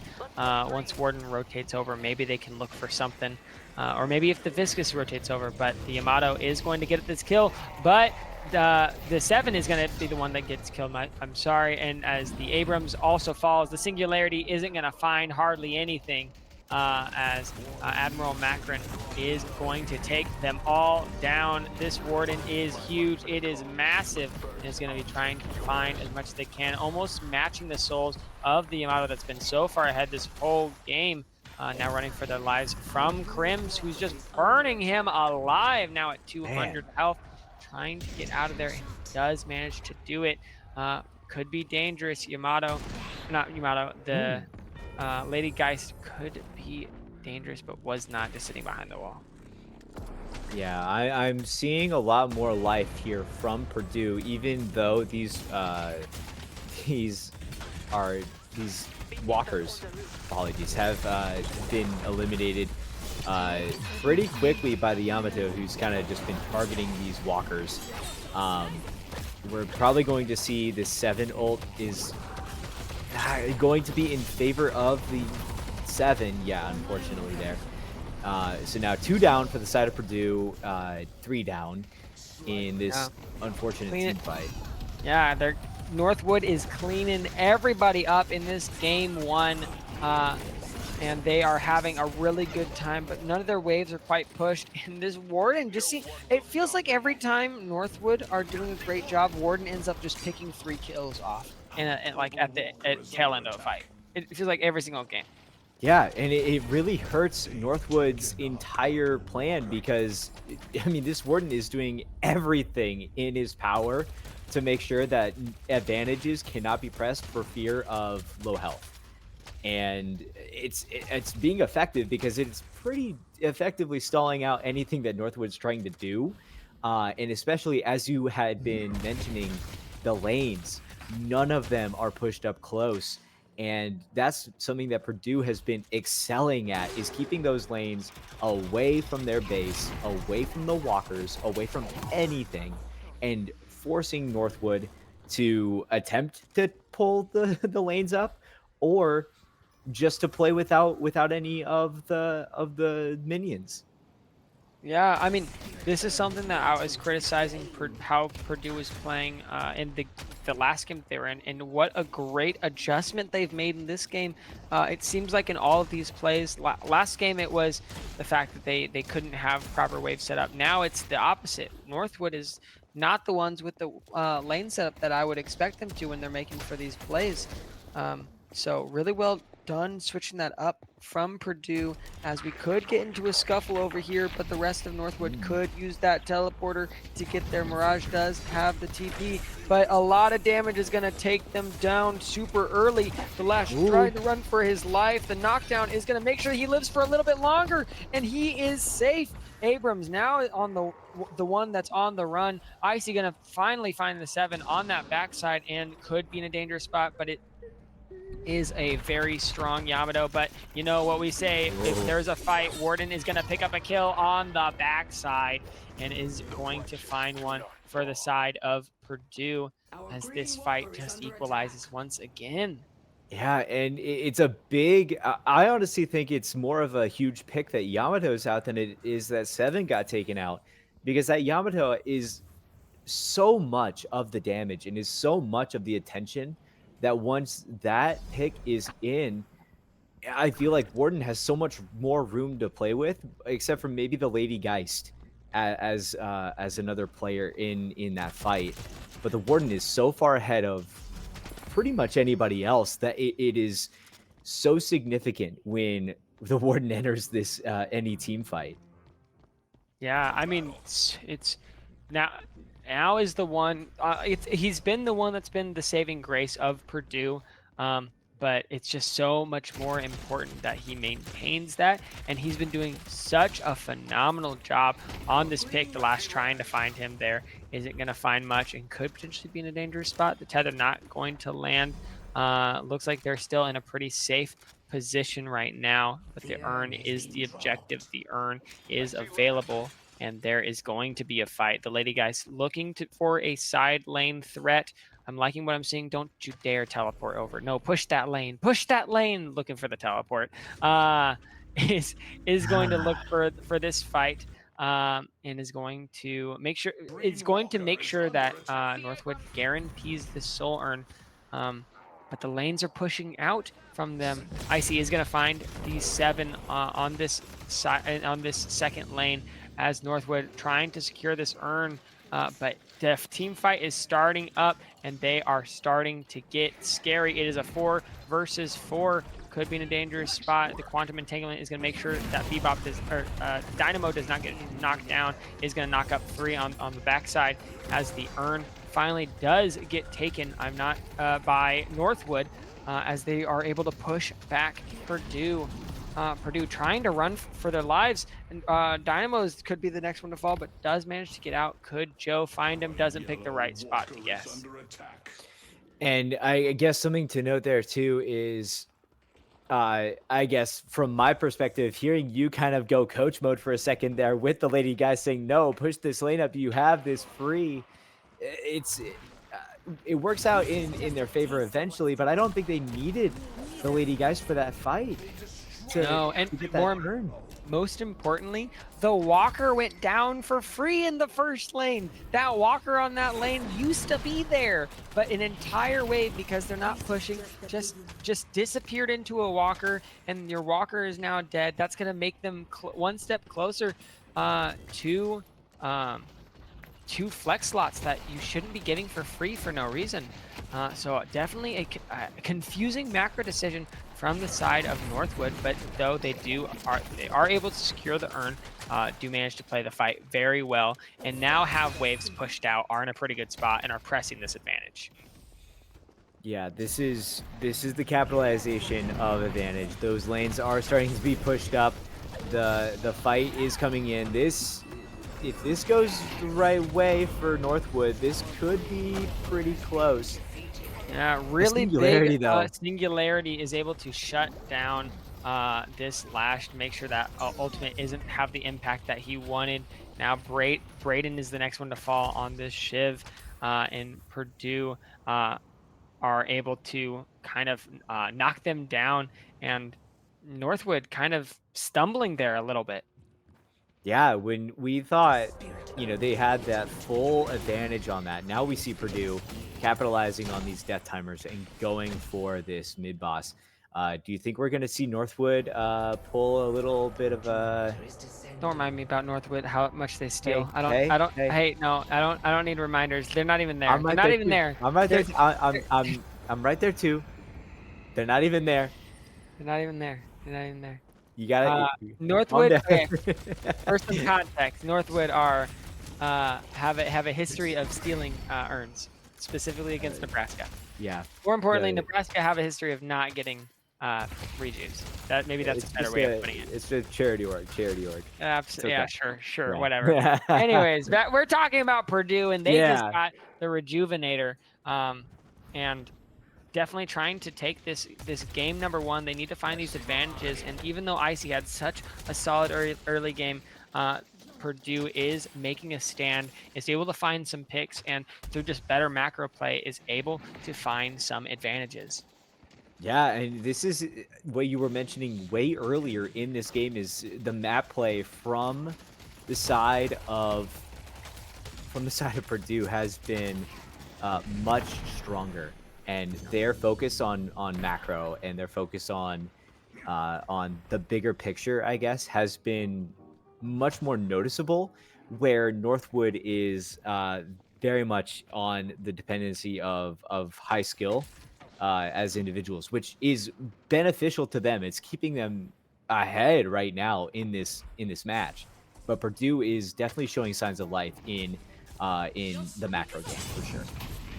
Absolutely, as Icy could be in some danger themselves, is going to be in the middle of a lot of people. That's a lot of lifesteal that they have, and is going to try to go in on this. Abrams does have some backup and is just going to have to back up themselves.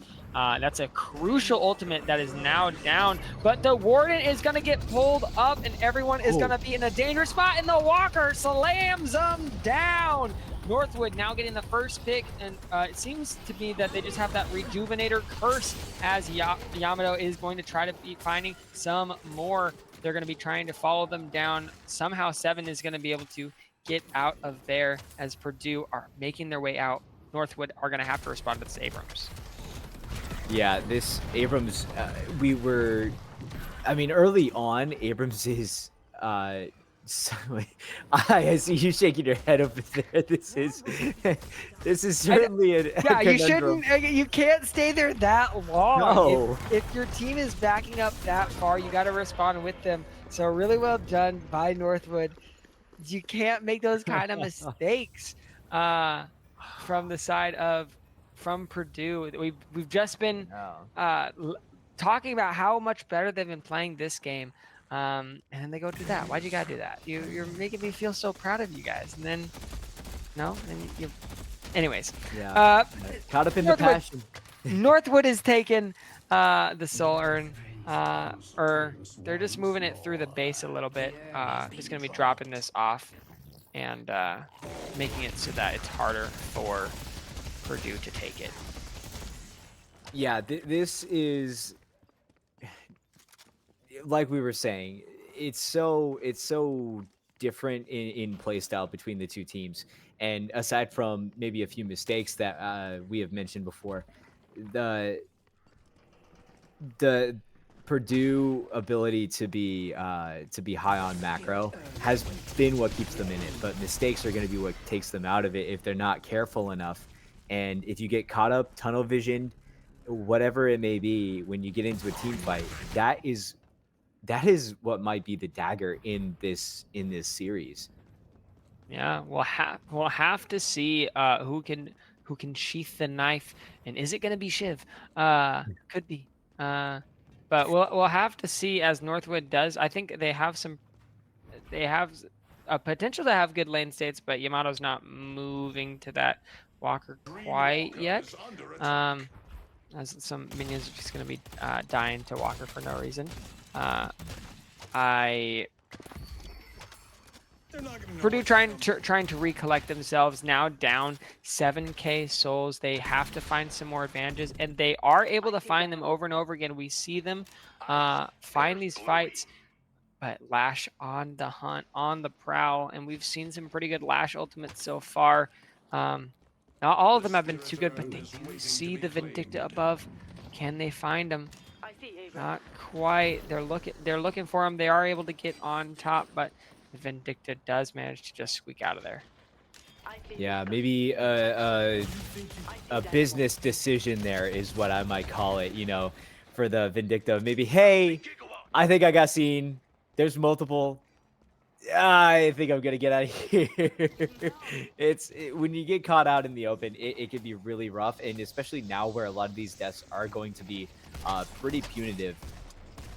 A lot of these are um, these are interesting decisions that are being made, I think, by both sides. We're seeing a little bit maybe of some interesting gameplay as we Yeah, I like mean, to call it. it's definitely been slower the past couple of minutes. Yeah. So we have to start thinking about what are these two teams trying to play for. It seems like they have some pretty clear objectives they want to play for very obvious objectives. The first one, the one that's active right now, is this soul earn as Purdue tries to respond, is going to get punished, but a huge singularity onto everyone is going to make the fight so good. Admiral Macron is going to find two. The Dynamo is going to go down, but the Shiv is going to follow right after him. Gordon seems to always pick up all of these kills every single fight.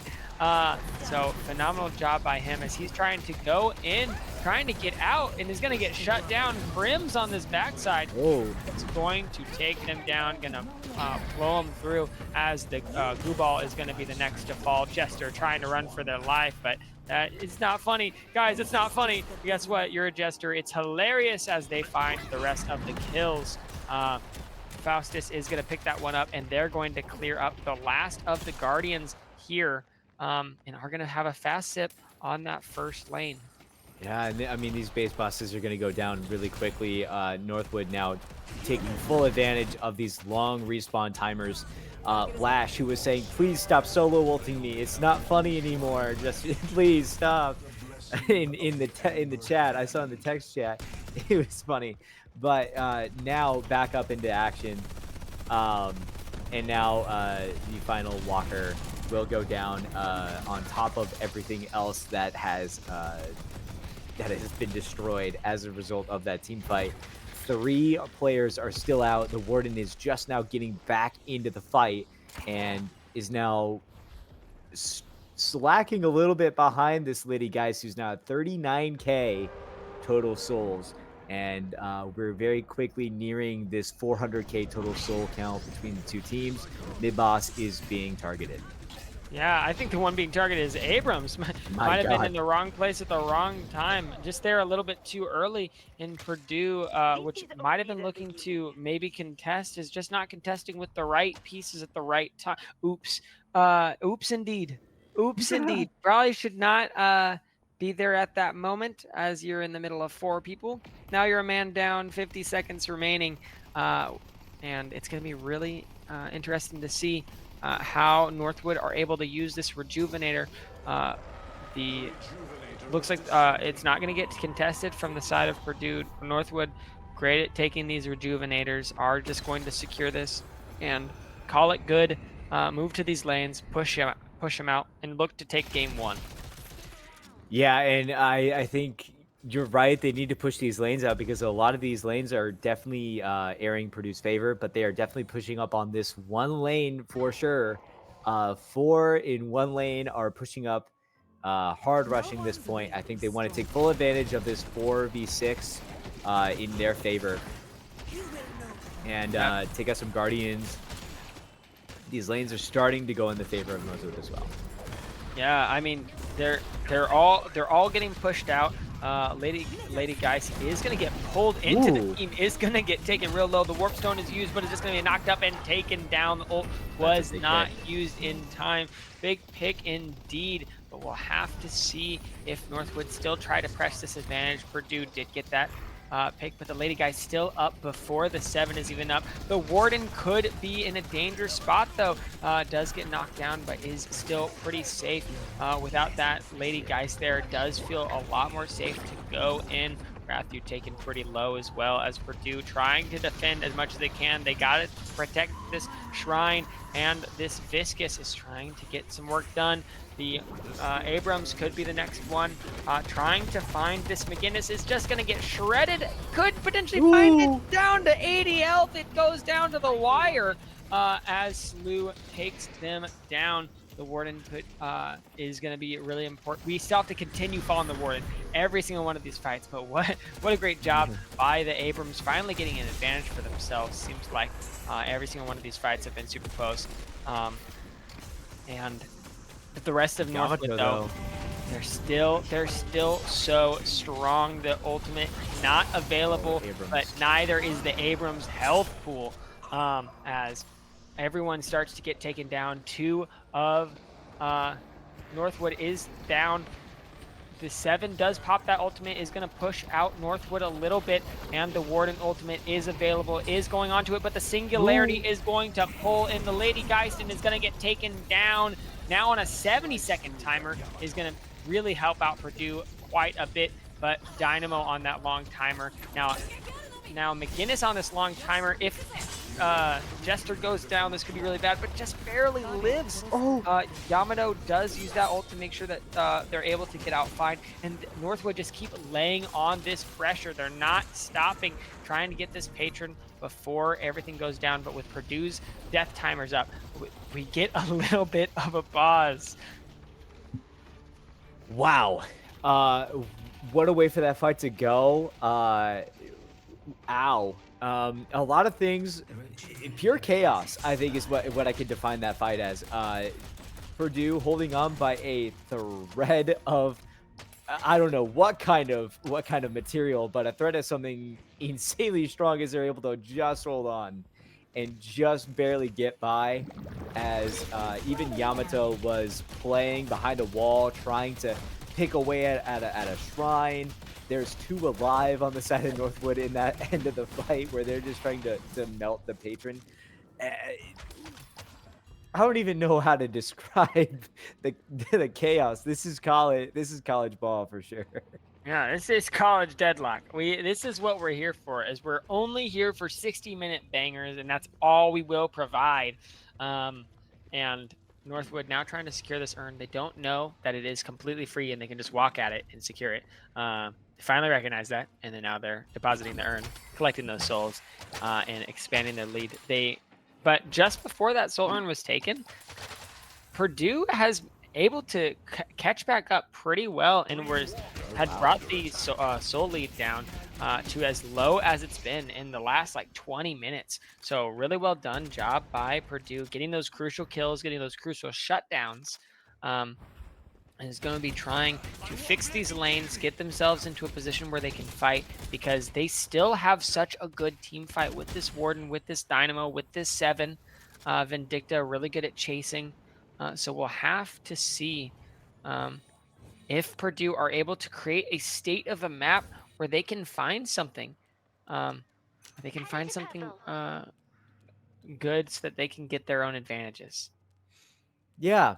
You know, what maybe at first felt like a really fast-paced map has really slowed down in the last 15 minutes or so, where I thought, Northwood, they're pressing the advantage at the speed of sound, really. As soon as we would describe them doing something, they're on to the next thing, and now it's completely stalled out as they get to their base, and we're all kind of just sitting mid-map as Purdue elects to, it looks like, almost full send into a team fight there, and they back away. Yeah, I mean, they just need to collect these waves, because they are still 22k behind. Fights are still going to be hard. They have to create scenarios where they have man advantages, where they have these numbers that make it so that the fight is a lot more guaranteed, where they can get this initial pick. And whenever they do that, all of a sudden the fight becomes a lot more workable. And so you can find that man advantage anywhere. You can find that in a 2v1 potentially, as Gordon trying to hunt down this Mirage. No, just looking for the wave, just looking for those souls, trying to stay on top of the curb. What a movement. What Actually, yeah. stepping on that ledge. I was like, I don't know why he's not going to be able to reset his wall jump. Yes, he is, because he can just step on a ledge and reset his. Nice. Yeah, there you I go. I will. was like, why is he looking at a wall? I will be using that tech from now on. I will be applying that into my own personal games. Note But taken. Abrams could be in a dangerous spot. I say could be, is definitely in a dangerous spot. Is going to have to force that ultimate out to just stay alive. And it's crucial to stay alive at this point in the game. You can't get picked off. Not yet. Not here. Not like this. As Purdue trying to turtle up. They need to find a win in these team fights. They need to find some kind of advantage as Vindicta trying to escape the Yamato and is doing quite a bit of damage. Yamato is going to pop that ultimate, is going to feel really good and could potentially find the 7 does and is hunting down the Vindicta as well. The knockdown is going to send Vindicta flying to the ground, as could be another dangerous spot, but the Yamato is going to feel really good, and Jester going to go down. Dynamo could be the next one, but not going to look to follow just yet. Northwood is taking them all down, burning them all alive. Wow. The Viscous is the next one to fall. Then the Warden, that's your last hope, is the Warden. So you know that everything's going to get quite scary. Lash says, come here, Dynamo. We're having a fun time. As Dynamo is going to get knocked down, is going to get taken out, and the Patron is going to go down with him. Yeah, and now the only one coming back in the next 10 seconds is 7. So this Patron transformation, it's going to have some of these times, but there's plenty of time for Northwood to just commit to melting this. Yeah, this just melt it. Patron. Just melt it. Yeah. This should be game 1 going over to Northwood in a pretty dominant fashion, specifically Icy having a really good job. But of course, you know, the game's not over until the game's over. And boy, does it sure look like it's over. Or it looks like it should be. Okay, there it's melting. It's finally melting. Yeah. It finally decided to hit the Patron, and that's when the health pool started to go down. Really well done by Northwood in this first game, able to get those advantages. So very exciting to see a great showing game 1. Purdue have another chance. This is a best of 3. So Purdue have another chance to fight back, to swing back, and to keep this series alive. Yeah, we have a chance to get to 3 games here, and part of me hopes so. You know, I really want to see those adjustments. I want to see Purdue really play even harder into that macro and really take advantage, because there's a lot of things there. There were a lot of times, a lot of opportunities that they had at their disposal to take a team like Northwood, take this team and win against it. Even at a soul disadvantage that they were at, they were able to hold on for so long. Yeah, they were doing a phenomenal job, and we want to continue seeing more of that. This is what we expect out of Purdue, is to have really good showings, and that's what they did. That's what they did for us versus Drexel. This is what we're going to be doing again, as we should be going into game. We'll be going into a break here pretty soon, going into game 2 of Purdue versus Northwood. We hope to see you guys there.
Hello and welcome back.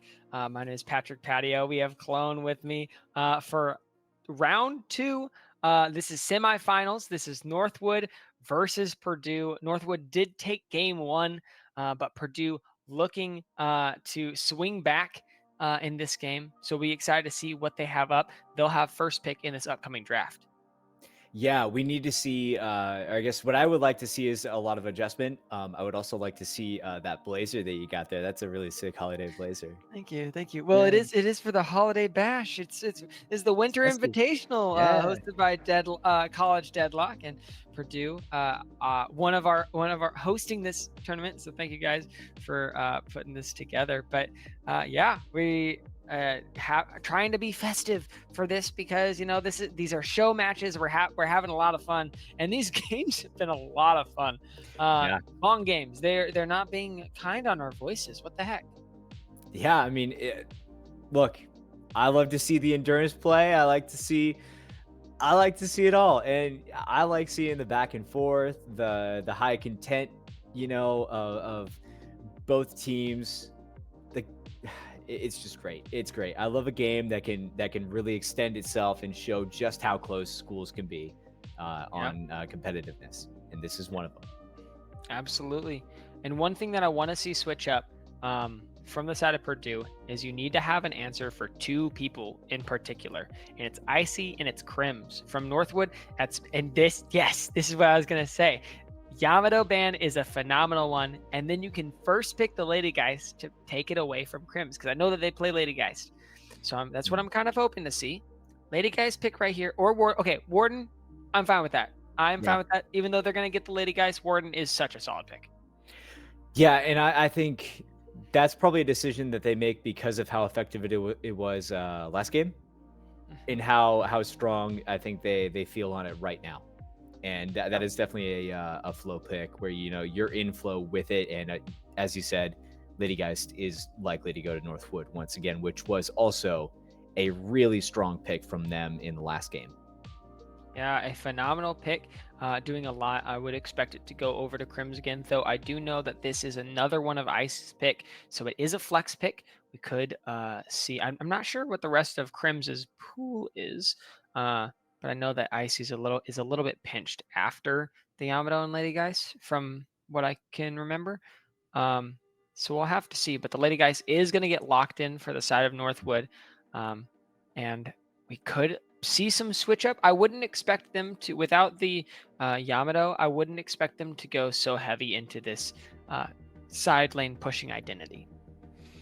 Yeah, I think they're going to maybe err away from that a little bit, as even though they were successful in the last game, I'm not sure that's team composition that I would want to see 2 times in a row if I were to be coaching Northwood. Certainly an interesting decision. Yeah, I think the biggest thing that I saw was that even though their composition was played around these side lanes, they did not play around it as much as I wanted to. For how good their picks are in isolation, they sure grouped up a bunch. So we want to make sure that they are going to be considering that. But some very common picks that we're seeing, a very good trend. Warden, Dynamo, Lash from the side of Purdue. Very solid picks. I love Dynamo Lash. Dynamo Lash is such a good combination. You're able to get a lot of setup. Dynamo, if it can get a large singularity into a huge Lash ultimate, means that everyone dies. No one is going to be living through that, no matter how tanky you are. Everyone is dead. And something that's going to be really cool is Paradox. I really like this because one thing that they're going to have to make sure that they consider is they need to get people in isolation for Lady Guys, and Paradox is great at that. Yeah, and I have to believe that this is a lot more, instead of playing toward any sort of plan, this match seems a lot more like counter picks after the first couple of comfort picks that we saw. Yeah, I mean, Paradox is just very good into Lash and Warden in particular. So definitely enjoy seeing that. I mean, Paradox is phenomenal into Lash. But Wraith and Infernus is going to be those next picks. Wraith obviously not in a phenomenal spot right now, but definitely still has a lot of power. Um, Viscous going to get locked in. A great pick into Paradox. I always love seeing that the goo ball is so good. The cube is a great save for whoever Paradox switches up. It's a great way to respond into that. And it's pretty good into Infernus as well, as in the cube, you're able to make sure that you stop burning. You can stop an ally from burning, and you can kind of make sure that someone maybe lives a little bit longer through those burns. Yeah, and I do agree. And the walls are huge from McGinnis as well. It's something that we've seen throughout this tournament. I've seen plenty of huge saves on multiple things from McGinnis, life plays, and any number of saves for teammates. So McGinnis is a huge pick there as well, to maybe go against some of like the Warden and Bebop, as well as we see a Bebop locked in here. Yeah, I do like the Bebop. I know that is, I've said it a couple of different times about how much Purdue likes Bebop. I know that a lot of teams like Bebop. Bebop, great champion, great hero. Does have a lot of power. Can be very strong in lots of different ways, but also doesn't have to be, just because the hook is such an impactful ability. That hook and the knockup is able to get a lot done. So definitely excited to see that one, as we're still waiting for this last pick. What are they going to lock in? What is Northwood rounding up? I think this is another like very solid split push comp, and it is going to be the Shiv. I feel like I've seen them last pick Shiv in like 6 games. It's like 6 different games. I'd have to look. I'd have to fact check that one, but some very a very similar look from both teams. I would say Northwood is still quite isolation focused versus Purdue being very much wanting to be grouped up. Yeah, this definitely, looking at it, I like it a lot more. This is a good adjustment. I think for both teams, this is a great adjustment. It's got a little bit more in terms of maybe some counter picks in the middle, and I like the comfort picks at the beginning. It really plays to who's been flowing so far and who's really been hitting hard. You want to make sure that those players are still going to be in flow, getting what they want on the characters that they're really rolling with right now, and they made sure of it on both sides. And I think the adjustments, adding the Bebop, which obviously has been beneficial for Purdue every time we've seen it, it's very nice to see out of them. Yeah, always super nice to see. And definitely excited to see where this Lady Geist goes. I'm excited to see who's going to be piloting that. I would expect Admiral Macron to be piloting the Warden again. Did a phenomenal job last game. They weren't quite able to get that win, but they were able to do such a good job cleaning up every single fight. I would expect the Vindicta to be cleaning up the fights, but it was the Warden almost every single time. It'd be at the end of the fight, oh, they also got a triple kill. Sure, why not? So great job there. Be excited to see if Purdue are able to get that switch up, because this is game number 2 of the semifinals. This is the College Deadlock Winter Invitational. It's the holiday bash. We're having a good time. I'm being festive with my jacket. Where's your Santa hat? You gotta. Hey, hey, I tried. Okay. Hey, that's insane to bring that up. I tried. Hey, I looked. We're here. We're having a good time. And we got some good games. Definitely would be expecting another long match again from both of these teams, because they don't relent. They don't give up, and they're here to have a good time. They're here for a long time and a good time. Oh yeah. Well, it's a holiday bash. Of course, it's a good time. Come on. Yeah, that's on. always what we're here for. As we're going to be getting into this game, we do see that some of the match. I do like Jester on Wraith. Jester has been a phenomenal pick from the side of Purdue. It always finds advantages over and over again. Matching up into this Mirage is going to be really impactful. I'm guessing that's Icy on the Mirage. Yeah, if I had to take it, this is Faustus. Yeah. Faustus. Yeah, no. Mirage. Icy's probably Paradox. We'll find out. We'll find out. Yes. Oh, Thank cool. you. Oh, Thank you, thank you, production. observers. Oh my gosh, Thank you're you very amazing. much. We That's love huge. you. But yeah, so I'm liking the setup that we have, specifically in this far left lane. Warden versus Lady Geist, I think, is a really good matchup. You need someone to make sure that someone can answer crims, and so that'll be very good to see if they're able to do that. But we do have the Mirage versus the Wraith. Definitely would favor the Mirage early with that damage over time that he has on the Scarabs, and a little bit more sustain, though the Wraith can find some ways to catch him out. Does have some good sustained damage. Should be kind of a free lane for both of them either way. Yeah, absolutely. And I think we're seeing a little bit of the same story here with the Warden Lady Geist in terms of last game, where both are chipping each other pretty low, and they're kind of in this dance of engaging, disengaging, trying to be the one to get the first pick. And they're kind of just dancing back and forth, seeing who's going to get that soul advantage. And right now, that is Warden almost at a 1K. Yeah, I mean, Warden having a pretty, I mean, both of them having a pretty solid time in this side lane. So far, the game has been quite slow. We're not approaching that in a minute a Guardian's gonna fall kind of angle quite yet. We still could see that. We don't know. We don't know what could happen. We could have something fall that fast. I would assume not, but you know, happened last game.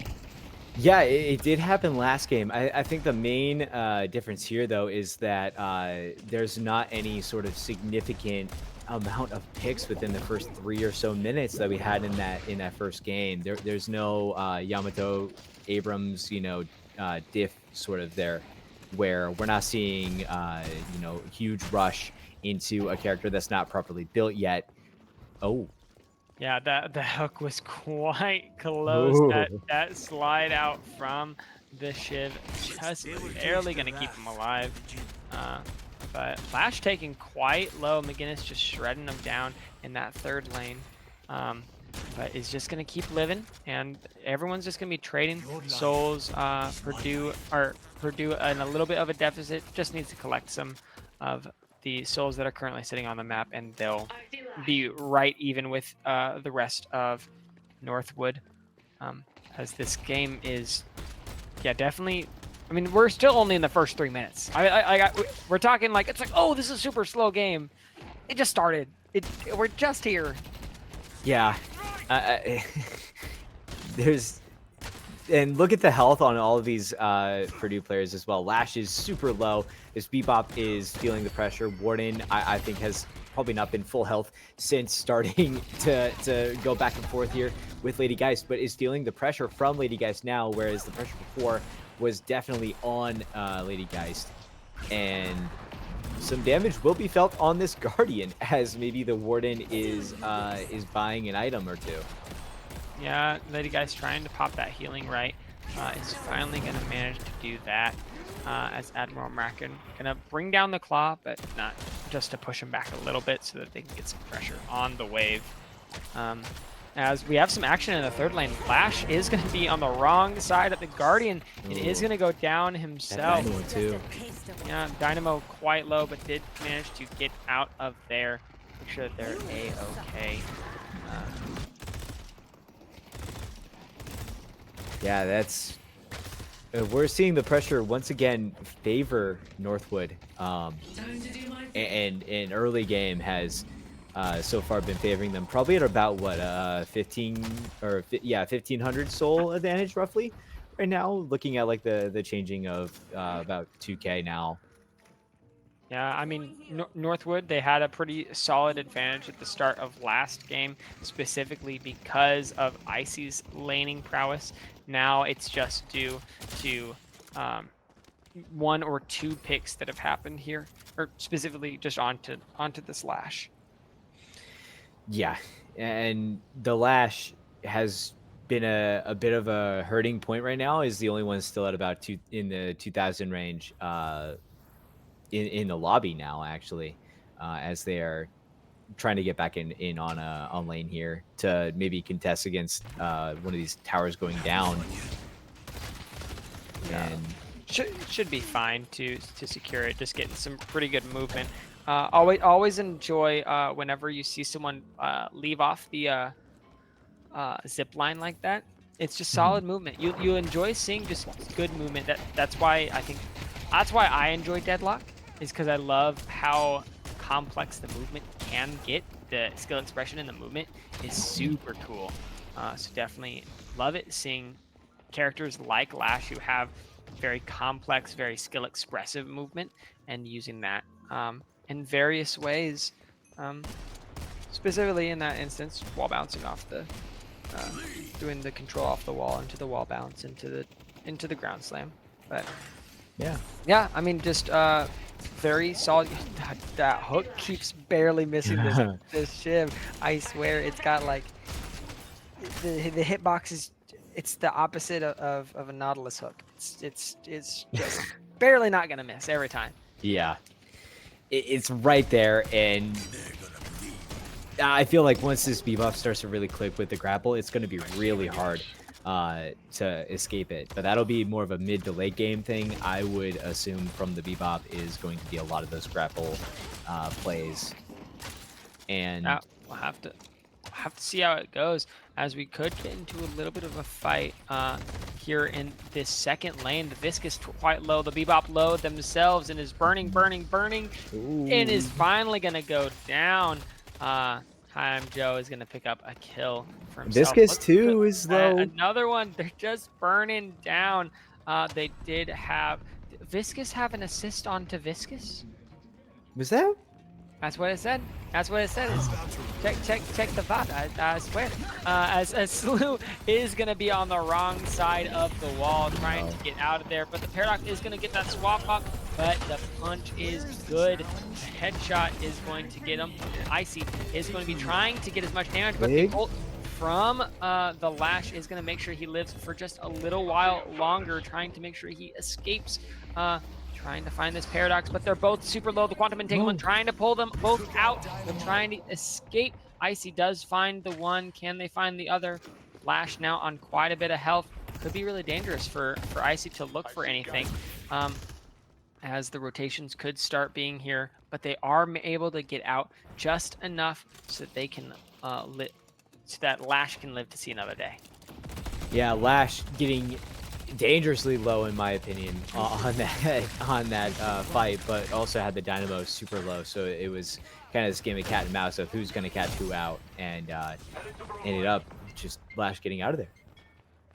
And I believe this is going to be one that's really interesting, because we're not seeing as much aggression from either side as we were seeing maybe in that prior game. We're seeing a lot more poke as well. And kind of some backing, and I mean, all the towers are still up in 9 minutes, so this might be. I don't want to say it's going to be a slower game, but it's definitely a slower start. Definitely could be a slower. I mean, definitely is a slower start. But the bebop ult is not going to find much of anything, and the rest of them are going to have to run for the hills as Purdue get taken out. They're going to take down this Guardian. They're going to take an advantage. And just as we were saying, it's looking like a slow game. That's just when Northwood strike. Man, Kessler Curse alive and well. As soon as we say anything analytical at all, things change. And whatever we note just happens to go, oh, that's not a thing anymore. So now we're looking at, you know, this aggression, and I guess what do you want to see from like a response here from Purdue? What do you want to see them do to maybe try to stabilize a bit? Yeah, I definitely want to see them be grouping up. They do have a lot of ways to isolate people and shut specific people down. That being the Lash, that being the bebop, even the Wraith and the Dynamo can find some isolated picks. But Wraith taken quite low, is in a rough spot, and is just going to get shut down on the side of that tower, as Icy is going to pick up one for themselves. Now we've been at 10 minutes, and you know, that Ram machine broke. He's trying to get out. but he's not gonna live for much longer. The Warden trying to be in this fight, but might not be able to find much. Could get Ooh. the Infernus, but the movement is clean. Lady Guy's trying to find one, is Oh. not gonna live through it. Does find the Lash though. Yeah, this now I mean now a tower has been taken on the Northwood side.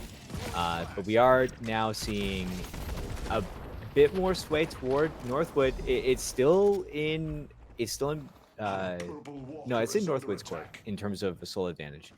I was in the mentality of last game when they were flipped on sides. However, Northwood definitely playing to their advantage now and trying to take advantage now, as this is kind of their time to capitalize on these plays that they have been given. Yeah. So we're gonna have to see if they do it, but Bebop is gonna be the one that's taken down next. Just Northwood seemed to be having a very dominating game. Number 2, this is going. I'd say this, even though they're not dominating in the same way, this feels like a cleaner kind of winning spot. It doesn't feel like it's off of misplays. It's off, but it feels like it's actually off of positive plays. They're generating their own plays for themselves and are able to secure some wins all across the map, and now have some pretty good advantages, good cards to get out from Wraith, and they're just going to have to reset. Yeah, this is going to be just interesting. I'm not sure what we're going to see out of Purdue here in terms of response for maybe what we're seeing from Northwood, because it's a full map pressure here. Everything's kind of being pushed at the same time. We're seeing a little bit more backing from Mirage off that lane, which is going to probably be eaten up by Dynamo there. But we are seeing a huge fight here with Wraith is in a pretty tough spot. Might get out though. It looks like getting out. Oh, maybe not. Chase and will fall. So McGinnis falls, but Bebop and Wraith fall on the other side. Yeah, well, yeah, I mean, just some really close fights that keep happening, but it does seem like Northwood keep being the ones over and over again that are able to find those leads, finds those advantages, and we'll see if they are able to keep pressing that. As Viscus is another one to go down, and now another Guardian goes down. This feels very clean from the side of Northwood. Yeah, this all of a sudden, this went from feeling very, very much in high contention between both of them to all of a sudden being really in favor of Northwood. As soon as they took that first tower, things have started to snowball. And as much as there has been, moments where Purdue's been able to shine through and get, a tower and get a couple picks in a larger fight, it's just right now Northwood is at over 10k soul advantage, and you can really feel it, especially on Paradox and Lady Geist. We'll have to see if they're able to find something, but could find this first very crucial pick. But a huge health swap means that Lady Geist is gonna be completely fine. They're not able to layer any of the CC, and now Shiv is gonna have to get out. He's definitely gonna get caught out and be punished for his side laner sins. And something I'm curious about is the pressure that they have on these walkers is really interesting to just have. I mean, you're having pressure on these walkers so early when you have maybe one tower still remaining, which I understand. You can press into those walkers just fine. I'm just not sure, I guess, how Purdue should really respond, because at this point you're getting picked off and melted a lot of the time.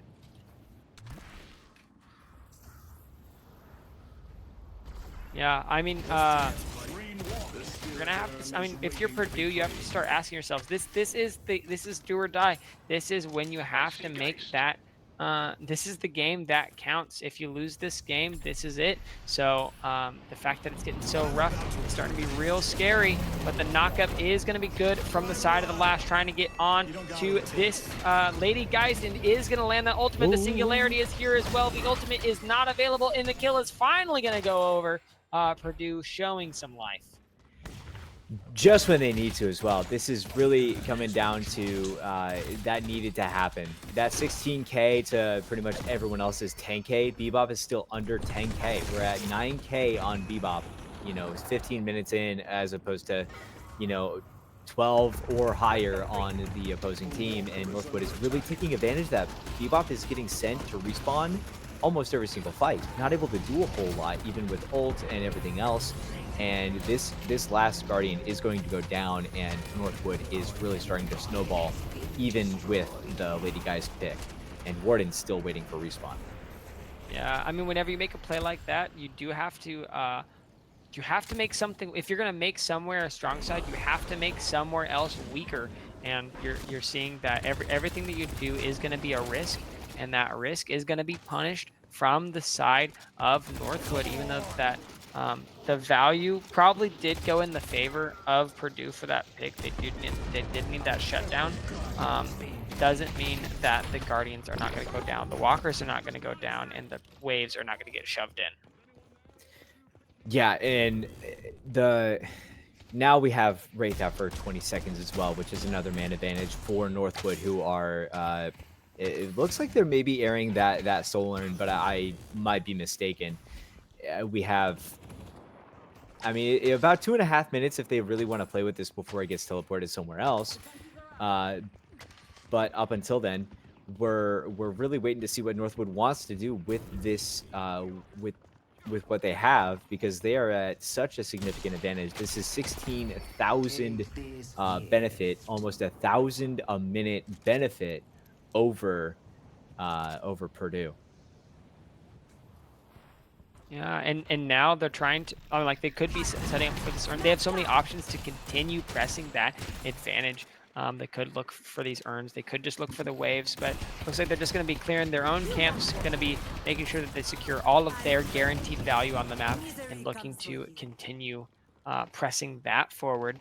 We'll have to see if they're able to continue finding stuff. Now, Icy just poking down this Dynamo a little bit, Nocturnal being in a little bit of a rougher spot, not having the game that they want. But Dynamo ultimate, that Singularity is always going to be impactful, always going to be available. So we'll have to see that. But Shiv could be in a really rough spot. This could be a really big pick for the side of Purdue, in the wrong place at the wrong time. And with Northwood not being in a position to punish, just a solid play from Purdue. Yeah, we did see a little bit of pressure on a Walker there for all but a moment. And I mean, this Bebop is just getting melted once again. This is really coming down to soul advantage, and it looks like this Infernus is really going to try to maybe play for this Walker, but maybe just has to back up too far away, and there's a little bit too much presence there. We're really waiting to see what can happen here, and Bebop gonna press up here. He got a Viscous, and there's a lot of pressure all of a sudden on this Infernus, and he's not gonna be able to get out of this. And now we have Warden able to kind of play back. He's gotta play life a little bit, because he just lost half his health in all but a moment. Yeah, I mean, this is something that I feel like I'm gonna be a broken record, a broken record at this point, and talking about how the fact that you have to make sure that you're making plays at the same time, at the same place. This goes for waves. This goes for getting caught out. Everything, you have to have pressure on multiple sides of the map at the same time if you're going to be isolated. If you're trying to go for a play alone, you have to be getting some value elsewhere. So definitely hoping to see. I'm enjoying to see Purdue punishing that mistake from Northwood, as we do see some solid movement from the Lash. Love to see it. The movement, so that's the best part about this game. It's so awesome. So we're gonna have to see if Purdue are able to pull anything else out for this game, as Earn's up, mid boss is up, but they're not really in a position to do either. Yeah, now we have, I mean, neither side really in too great of a position to really capitalize on a quick move on mid boss, but it does look like Northwood may be at more of an advantage in terms of a team fight, because Purdue's still pretty spread out. They're starting to collapse on this. The only one out for either side is Warden and Infernus. The first pick will be on the side of Purdue though, and that'll be Wraith out of the play for 40 seconds. Yeah, Bebop could be the next to follow. Is definitely the next one to follow. Faust is picking up Fike there.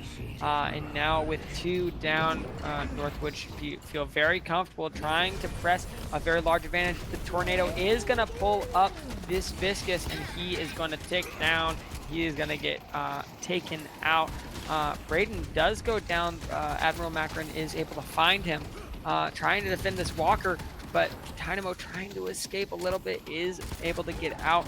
Ian very, very low on this flash, just trying to defend the rest of the space, but the Walker is burning, it's ticking, and it is taken down. Here comes the rest of the team, as Mirage does get the kill. They're able to push these waves, and they're pressing this advantage. We're at 22 minutes, and we're already on to these Walkers. This is so much faster than the previous games.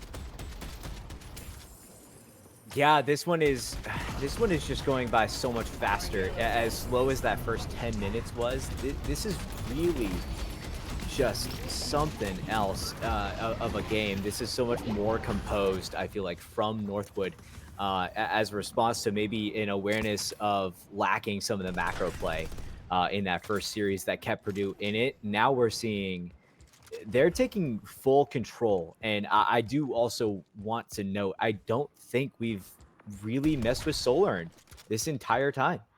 Yeah, I mean, you don't have to whenever you're so far ahead. I mean, now they have 3 flex slots available. Purdue only has the one. That's going to start pinching their items quite heavily, and they have to get these walkers, and all 4 of them are up.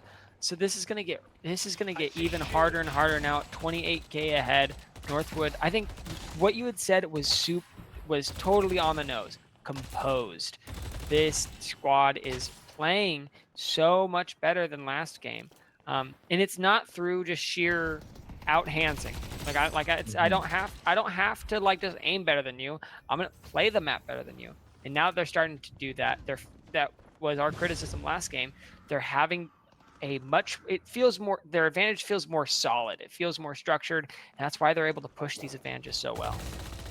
Absolutely. This is truly more composed from Northwood. This is what I kind of expected in the first map. I almost expected a more composed play.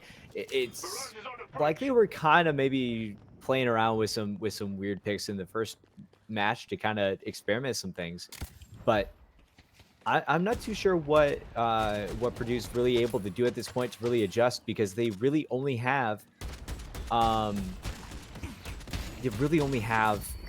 this ability to prolong the inevitable at this point. We are at like a almost 30k deficit. Yeah, a 28k deficit here, and they're forced to be back in their base a little bit, at least the Lash, and Northwood in a few seconds, semi-airing that mid-boss, but I'm not even sure they need the Rejuvenator right now. Yeah, they don't, but you know who does need to find a play, and it's going to be this Warden. Uses that last stand, is able to get a very quick kill, and it's exactly what this Purdue squad needs. We see it over and over again. It keeps on happening on the back of this Warden. Warden, just it's such a good pick right now. It does so much work over and over and over again. It does so much damage, especially when that last stand is used. That ultimate is so impactful. But is it going to be impactful enough? 25k ahead is Northwood. and Northwood can just shove out these waves, take mid boss, and push out these waves, and could potentially end. I feel like what? Okay, here's a question for you. Okay.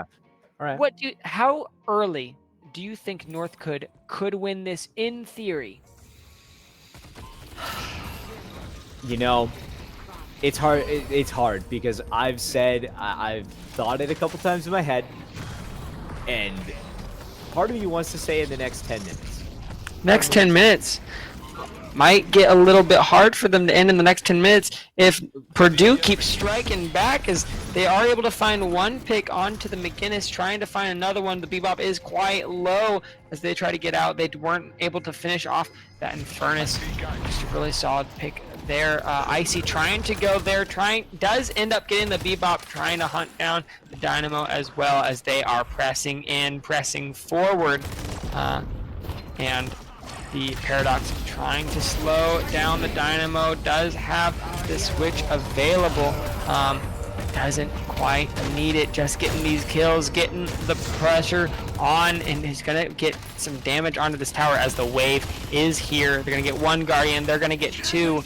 They have a lot of pressure. They could look for this Shrine next, but they're just going to look onto this Dynamo. The Quantum Entanglement is going to make sure that he gets out. The Warp Stone is going to be used to make sure that Paradox does as well. Yeah, and what we're really seeing here is kind of the airings of the beginning and the end. We have 3 down on the side of Purdue. This one Shrine for sure is gone, and with only Infernus down for the next 20 seconds, we might see the other one fall here, as maybe Northwood wants to commit to this. We're not seeing any backing yet. McGinnis is about to get back into this as well, and with Wraith now out of the play for the next 50 seconds, and Bebop out of the play for the next 50 seconds, this is a 6v4 going into this, and I'm not sure how much longer that Purdue can hold on. Yeah, that Singularity isn't going to find what they need to find, as Northwood are taking the last Shrine for themselves. Their base is in shambles, their death timers are long, and the Patron is going to be the one that comes next.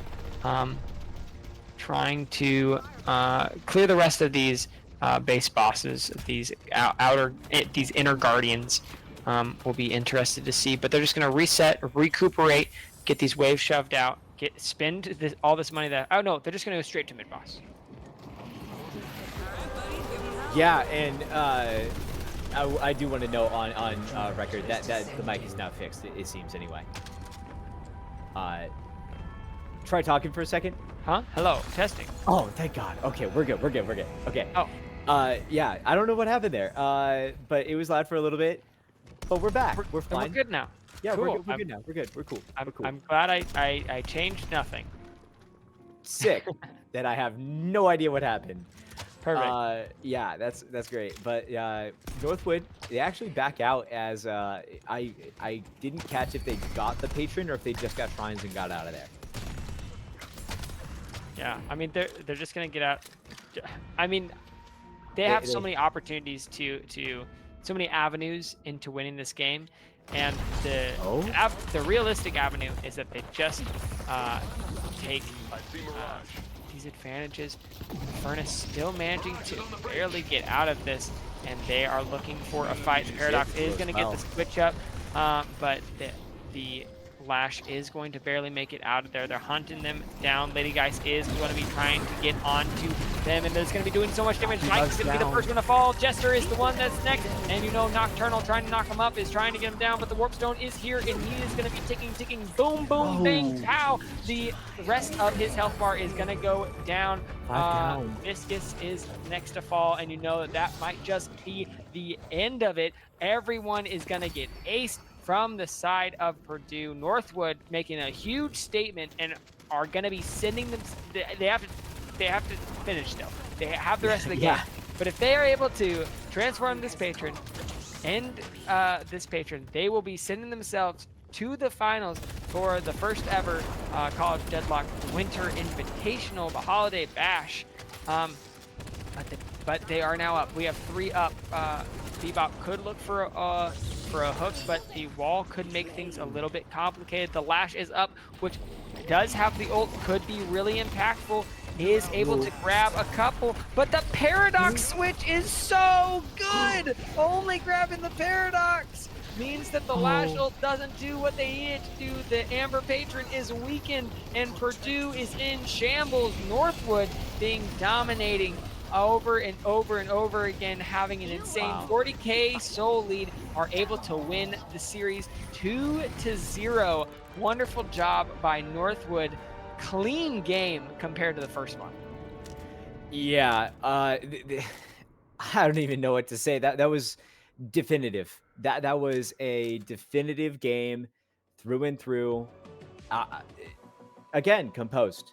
The one Yeah. word I can come back to is composure and a full reset, I think, from Northwood in terms of what they wanted there, and they really played together much more and had a team composition to kind of aid that want to play as a team.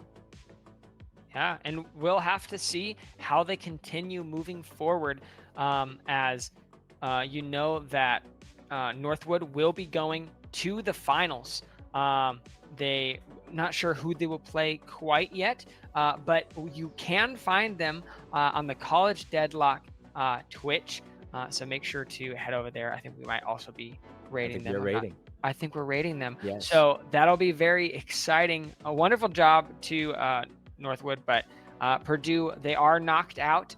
They did make it into semifinals, and we'll catch you guys over there. I'll be watching with the rest of you guys to see who made it all the way, what happened. Not sure exactly who's making it. It sounds like Iowa State is what I'm reading. Sounds like Iowa State. Yeah, that's what I'm reading too. Yeah, I'm reading a 70k soul lead. So wow, that's a large lead. So we'll see if it's Iowa State. We'll have to see if Northwood are able to take them down. We'll catch you there. Thank you guys so much for joining us, and thank you to Purdue for helping be with us. Thank you to you for casting with me. This has been awesome. Yeah, this is an honor, and of course, thanks to production as well and observers. Oh, Toasty! Woo! Yes, Toasty. Love Toasty. So great job, guys. Everybody here on the Purdue stream. This is great. This is an honor for me, and it's been great to cast with you, Patrick. I hope we do it more. Absolutely. So we'll catch you guys over on the main stream as we are going to send it off to a break. That's it for us here. Thank you guys for joining us.